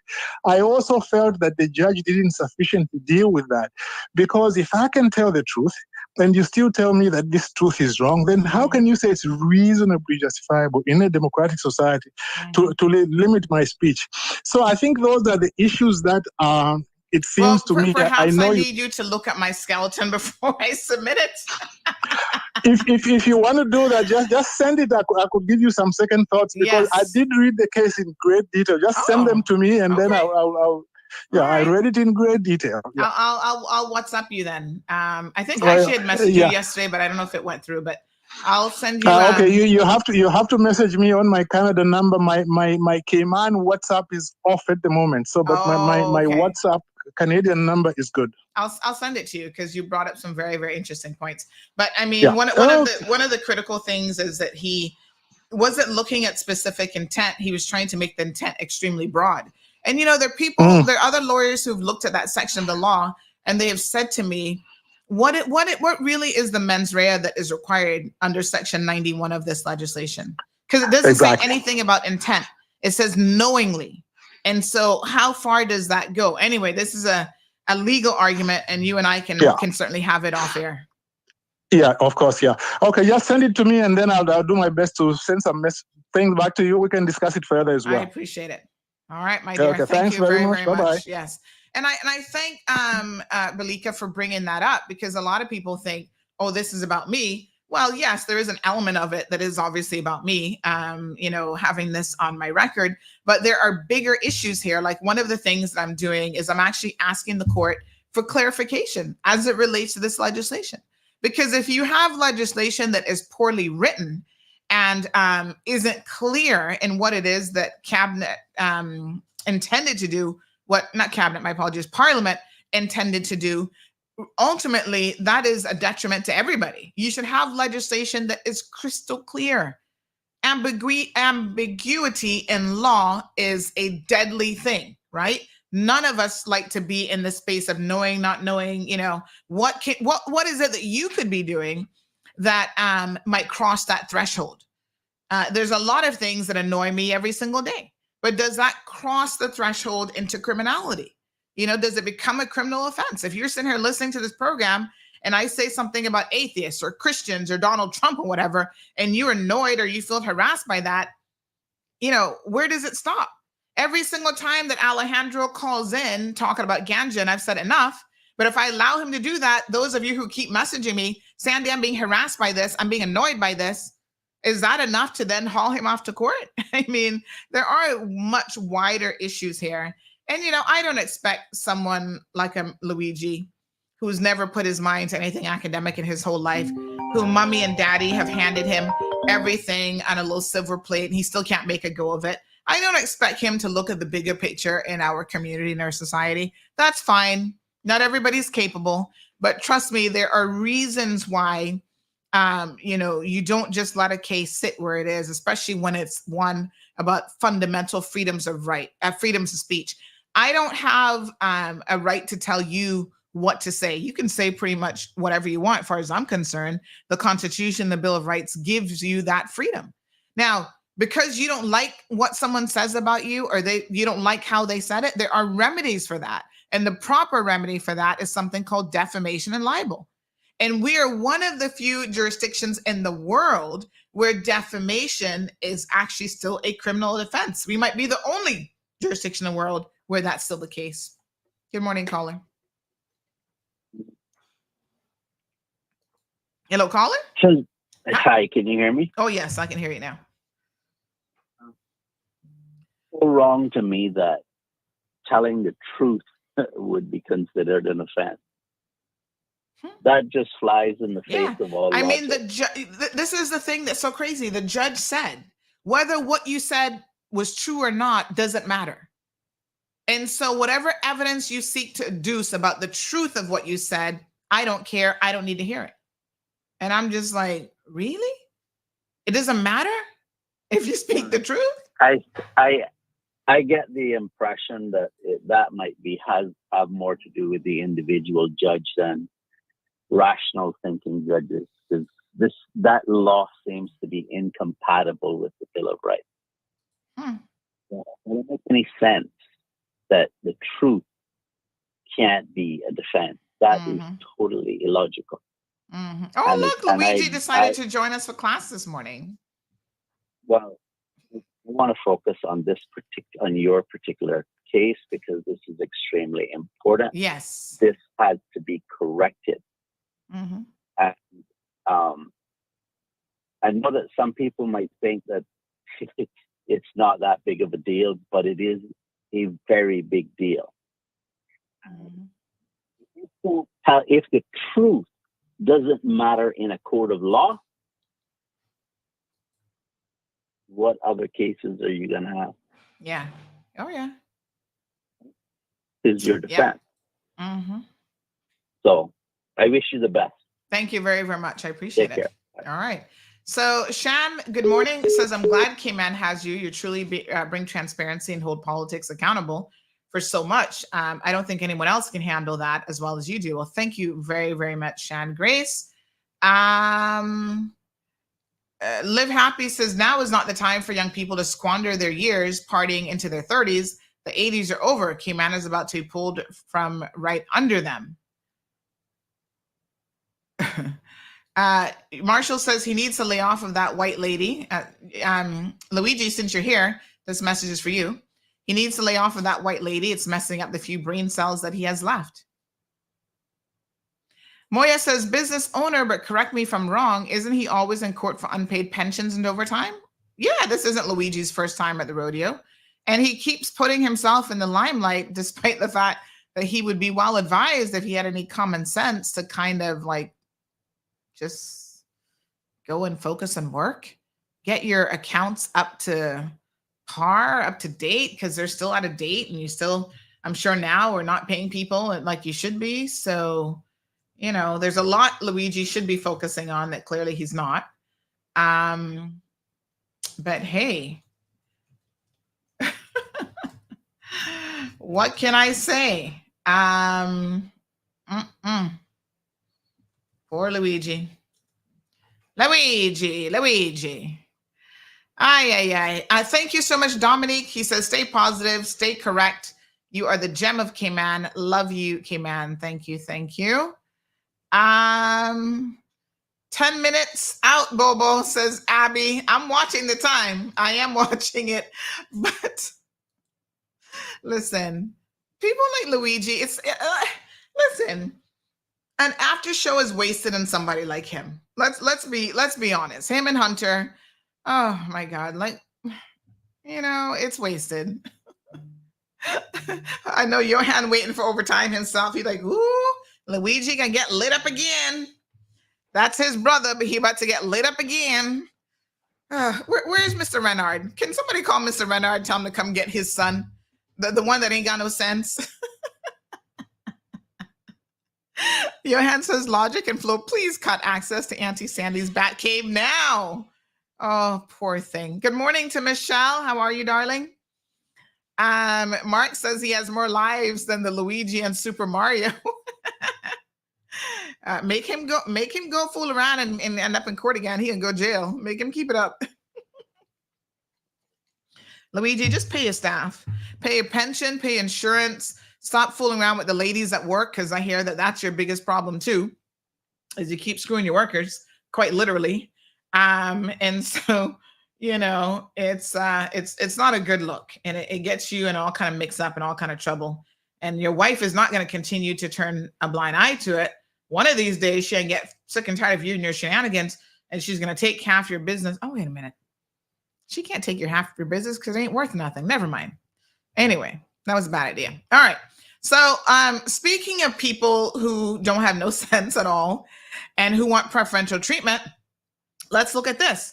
So this Iana Hawk, no clue who she is, but she posted this comment on Facebook yesterday saying, Miss Sandy Hill, Dr. Howard Disran, in brackets, Dr. Disran, not the same person who gave you a character reference letter to keep you from going to jail. And this is how you repay him? Why are you not speaking to him about everything that is said to you regarding his medical history? All right, so let me just correct a few things here. Number one, nobody was going to jail. Number two, thank you, doctor, for the reference. You were one of about, how many references did I have? 50 people. The judge said he'd never seen so many references ever for a single person. But thank you, sir, for that. And number three, just because you've written me a reference letter or just because you've delivered my daughter does not mean that what you have been sued for, all the numerous bills that you owe, you haven't paid rent in 3 months, you lost your house, that's just ongoing, ridiculous and egregious behavior. It does not mean that those things are not true and that they haven't been done. I have spoken to Dr. Howard before, and he's another person that is full of excuses in life, and all he wants to do is take no accountability. I'm going to just pull out all my references here. Hold on. He wants to take no accountability for his own actions. What does that have to do with me? What do I look like? His therapist? How many conversations are we going to have with somebody like Dr. Dursaran, who has an extensive history of doing all this stuff and so much more? Because I was shocked when I heard the man didn't have malpractice insurance last year, but was still permitted to carry on medical services with people. And this is a man who has made his fair share of medical mistakes. I can assure you that someone like that, you want to make sure that they have malpractice insurance. So don't get it twisted, okay? Whether he wrote me a reference letter or not, whether he saved somebody's life or not, that has nothing to do with the fact that he has a long and extensive history of doing what he does, okay? Malpractice lawsuits everywhere. Settling, you don't even know how many have been settled, right? So you're asking me to give him preferential treatment because he wrote me a reference letter? Are y'all serious? That ain't gonna happen. No, Bobo. That ain't happening. So, I mean, I don't know what to tell you, except that ain't happening. Okay? What's your point? I'm lost to understand how you guys wish for me to be completely subjective. Oh, because you did something for me, you're never going to be exposed in this community. Y'all have lost the plot. And for the record, here's my list of references. I think there was at least 50 in here, okay? All of these are references from good, upstanding people in this community.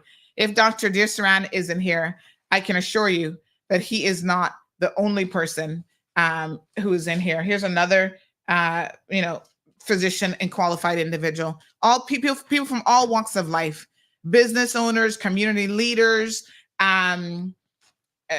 police officers who were in the force for in excess of over 30 years. All sorts of people gave me a reference letter. Let me be very, very clear. All right. My gosh, it was a lot of people. And so, there were people who were willing to go to bat for me to say, listen, first of all, there was one that really stood out where the person, again, talking about, speaking the truth. The person said, I'm shocked that, the DPP's office was even able to get a conviction, because as a victim of sexual assault and sexual abuse, this is one issue that Sandy has always stood up for in this community. And to think that you guys actually get her on the fact that she's trying to expose those types of predators in her community and protect your children and warn people about individuals like that, that is the one case that you're going to find her guilty of. Well, it's egregious for that reason as well. So yeah, I mean, Dr. Disran's in here, good for him. What does that have to do with the fact that all this time he's been up to the most? And I've given him a bly. You see, this is where people don't want to tell you all the truth. There are instances where I have turned a blind eye and I have given him a bly. Even Luigi himself. Every single time Luigi is in court, there are times that I've been like, oh, damn, this boy's in court again. And I've not said anything. I've not reported on it, but y'all can't hear. You know what Aunt Lottie used to say? If you can't hear, you can feel. And so it's my responsibility to keep y'all in check. No, you're adults. You're supposed to be business owners. Get your ish together. Y'all see the time, right? I'm watching it very, very closely. Radio listeners, please have a beautiful day. Turn up the volume on YouTube, Instagram, and Facebook, because we're going to continue a little bit of overtime. I got an appointment I got to run to, though, for 10 o'clock, so I can't get into too much overtime. But come on over. Join us on that now. We're going to click off the radio stream. Radio folks, have a blessed day. Honey, chill. All right. Look, hold on. Make sure we off radio now. Make sure I can click that button before anything. 1 second. Countdown has begun. I don't know why I noticed that the page, I need to tell them that this page doesn't, I noticed that it seems to at certain times. All right. Okay, so we're off the radio now. Listen to me very, very carefully, okay? Luigi, try to be a little troublemaker, child. If your mama had knocked some sense into you when you were younger, in fact, maybe she did too much of that, slapping you around, because, I don't know, like it doesn't seem to work very well. But, listen, I don't feel sorry for you because you're just a spoiled little brat. Somebody say he's screwing workers with his alleged small PP. They don't know firsthand, but people have been telling them that apparently not even in that department you have much to offer. Son, go relax yourself. Like, really. I mean, you need help. The stuff that you have been in court for, there's zero excuses why you can't run a business on the up and up. Okay. I can't help you. But I get it. You like the attention. Your family owns a radio station. Why didn't you go and have your own show? See if somebody will listen to you. But you see, no, that's not going to work, because that requires consistency, hard work. That requires showing up. All the things that you've proven throughout your entire life that you are just not prepared to do. Strong Wilt says, Sandy, go easy on Dr. Deal. Listen, I have gone as easy as I possibly can on him, and yet still telling the truth, because the truth is this man, Dr. Disran, has been a hot mess for a minute. This didn't just happen last year. They didn't just happen the year before. This has been a long time in the making, at least 15 to 20 years. It sure took a long time to catch up with him, don't you think? And you guys are asking me to still give this man a bly? What planet do y'all live on? You know how many people he's almost killed, and allegedly some have died at his own hands that he refuses to take accountability for? Dr. Disran has been a very fortunate and lucky man.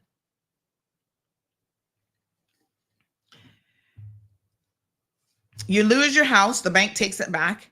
Then you go into somebody's space, you rent a house, and what do? Leave 3 months worth of rental. You stay there for 3 months and don't pay rent. Who does that? Who does that?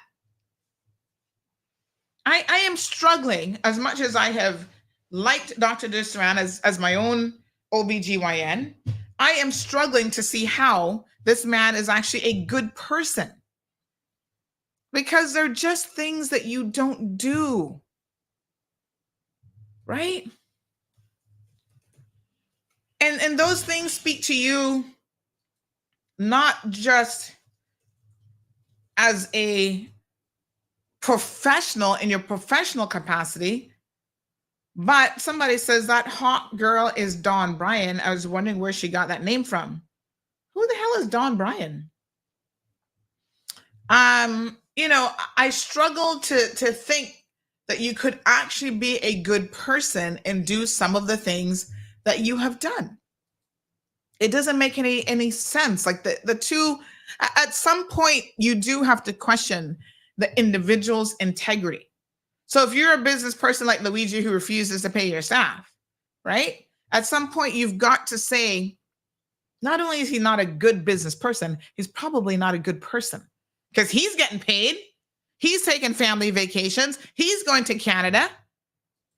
Meanwhile, it's the staff that are getting the short end of the stick, and that's not right. So I don't know. Dawn Bryan Ebanks. Oh, she was an offshore alert. Let me see what this is about. I don't even know who is she. Hold on. Dawn Bryan Ebanks. Butterfield took her to court.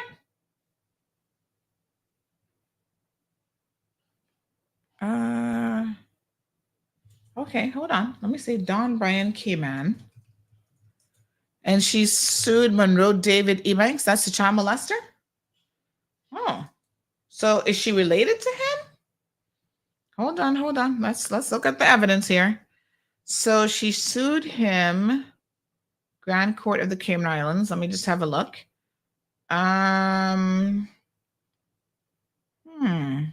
This is an old case from 1999, so we can't pull it up. So I don't know what that would have been about. I can't get to that one, unfortunately. Let's see. Butterfield took her to court the following year. So who's Dawn? Who's Dawn? I don't know who she is. Okay. Well, you know when the banks take you to court, what that's about.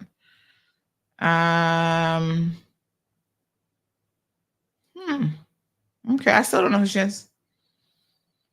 A screw-in workers. Oh, yeah, we read that one. Someone listened to your show and want to find out what's going on with Jessica Jackson Eden case. I haven't heard anything about it, so it's probably just at the mentioning stage. And so there's nothing going on with it yet. We'll have to wait till she starts, I guess, a trial.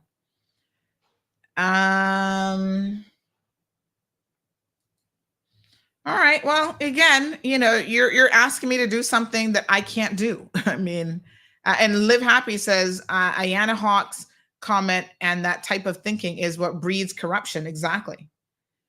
Sorry for you, but it ain't going to happen. And, I'm sick and tired of talking to Dr. Dusran, in fact, and all you can hear is excuses like, oh, I've got kids. Well, so does everybody else. Everybody else has kids. The people that you almost killed have children too, that we're going to be left without a mother because of your foolishness. And then you're playing around with your malpractice insurance. Marshall says, not a small PP and a big mouth. That's not going to work. Especially if you're a straight man. I'm just saying. Ooh, honey child. All right. After hours, don't make your underage children listen to this show. You can run, but you can't hide, says Strong Wilt. Luigi says, now everybody know you're lying. Well, it ain't me that's lying. I'm reading the comment right here. People have mentioned on more than one occasion about the size of your man parts being less than impressive. And this person has said this about you on more than one occasion. So one of your supposed conquests was going around telling people that it's You see, you think I'm playing the world's smallest violin, and actually that's me trying to find it. I'm just saying. I don't know anything about it. I've never seen him and his pee-pee, not at all. I don't want to see it. God knows. But maybe you just don't know how to work it. So she thought it was small. I mean, I don't know. I'm just telling you. People have made mention of it before, and I don't, these are not the type of things that I go around lying on people about. I can tell you that. I'm trying to read the previous comment. Let's see here now.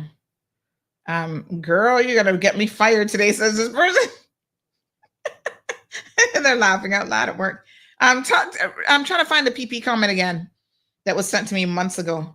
Hold on now. So let me see.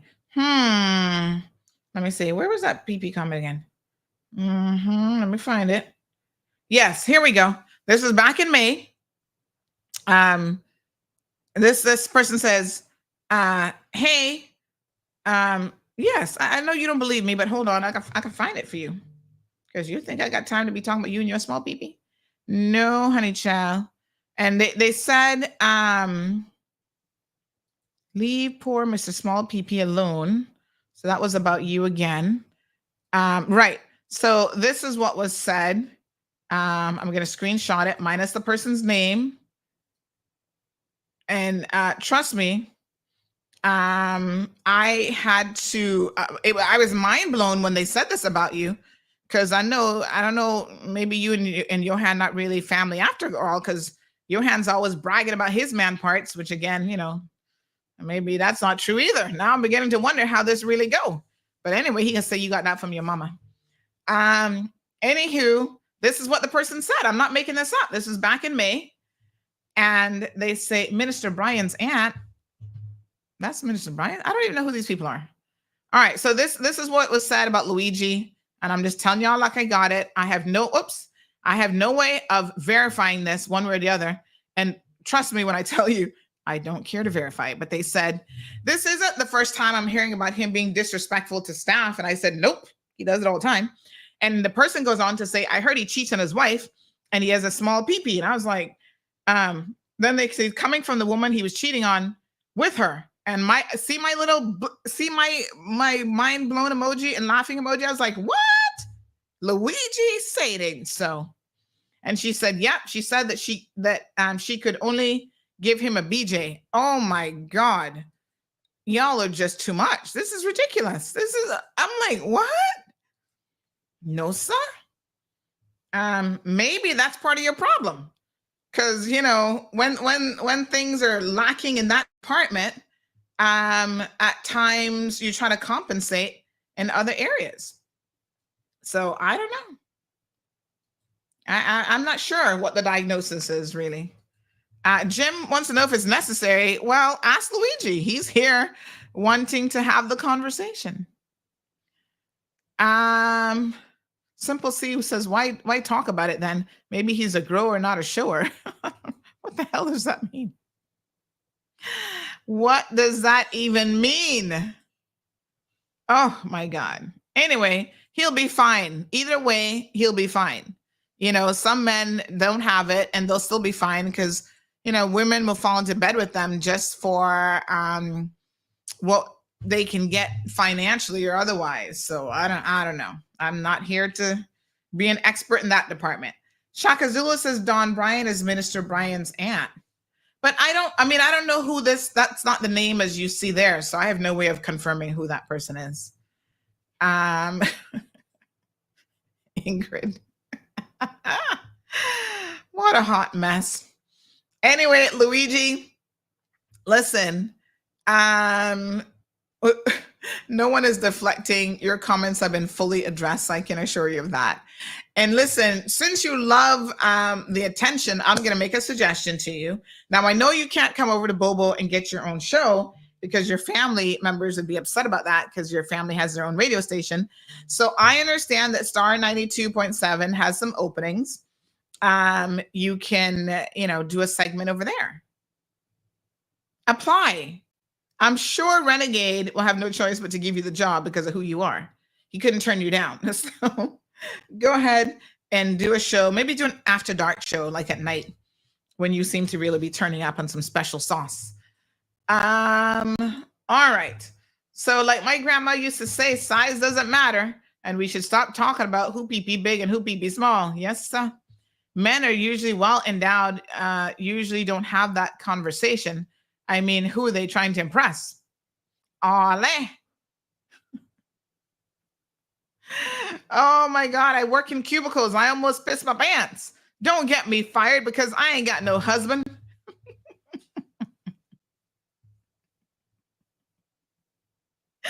Put in the headphones, my dear. This one says, stop letting secrets out. Oh my God. Oh geez, on peace. Dawn and Kenneth is first cousins, not aunt. But how do we know? You said this lady is, what was the other name that was used? How do we know that that's her? I mean, I don't know. I don't know what's going on.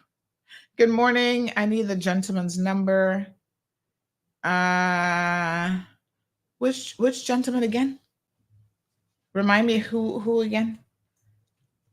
All right. So if you put a dinghy in a pool, the pool is too small for the dinghy. If you put the pool in the ocean would be too big for it. She's saying it's all relative. Good morning. Not his aunt. She is his cousin. She is for Aunt Marge, Miss Donna's sister. Again, I have no clue. I mean, she looks familiar, but I don't know these people. Girl, you got to get me fired today, says this civil servant. I think she was married to David Ebanks, the child predator, and got Ebanks. Maybe that's why she's trying to hide her name. Oh, yeah. Ew. That's who you're married to? Oh, my God. So that's who this person is? This Dawn. What's the name? Hawk? What was the first name again? Something Hawk? But again, she doesn't know what she's talking about. So I guess Dr. Dursaran took the time to tell her that he wrote a reference letter, but what he didn't take the time to tell her is that, oops, wrong post. That's a small PB post, sorry. What he didn't take, oops, wrong one again. What he didn't take the time to tell her is that, on more than one occasions, he's already gotten a blight from me. And as they say, at some point, the bucket gonna fall out from the thing. Like, seriously. Anyway, I got to get to work. I got to go cover some stuff. Got a meeting to run to for 10 o'clock. And I'll be sitting at my desk the rest of the day, getting my work done, honey. Chill. Y'all have a beautiful day. See y'all tomorrow morning. Stay positive. We're going to cover some sus tomorrow because y'all all up in Sabrina business. Poor Andre, they're trying to throw him under the bus last week. We're going to talk some more about those issues and so much more on tomorrow's episode. See you guys then. Thank you for tuning in to another episode of The Cold Hard Truth on Bobo 89.1 FM. Cayman's #1 talk show is live weekdays from 7:30 a.m. Never miss an episode again. Watch anytime on CMR's Facebook and YouTube channels for the latest show episodes. Don't forget to follow us online on our social media channels and visit CaymanMarlRoad.com for all the latest news and community happenings.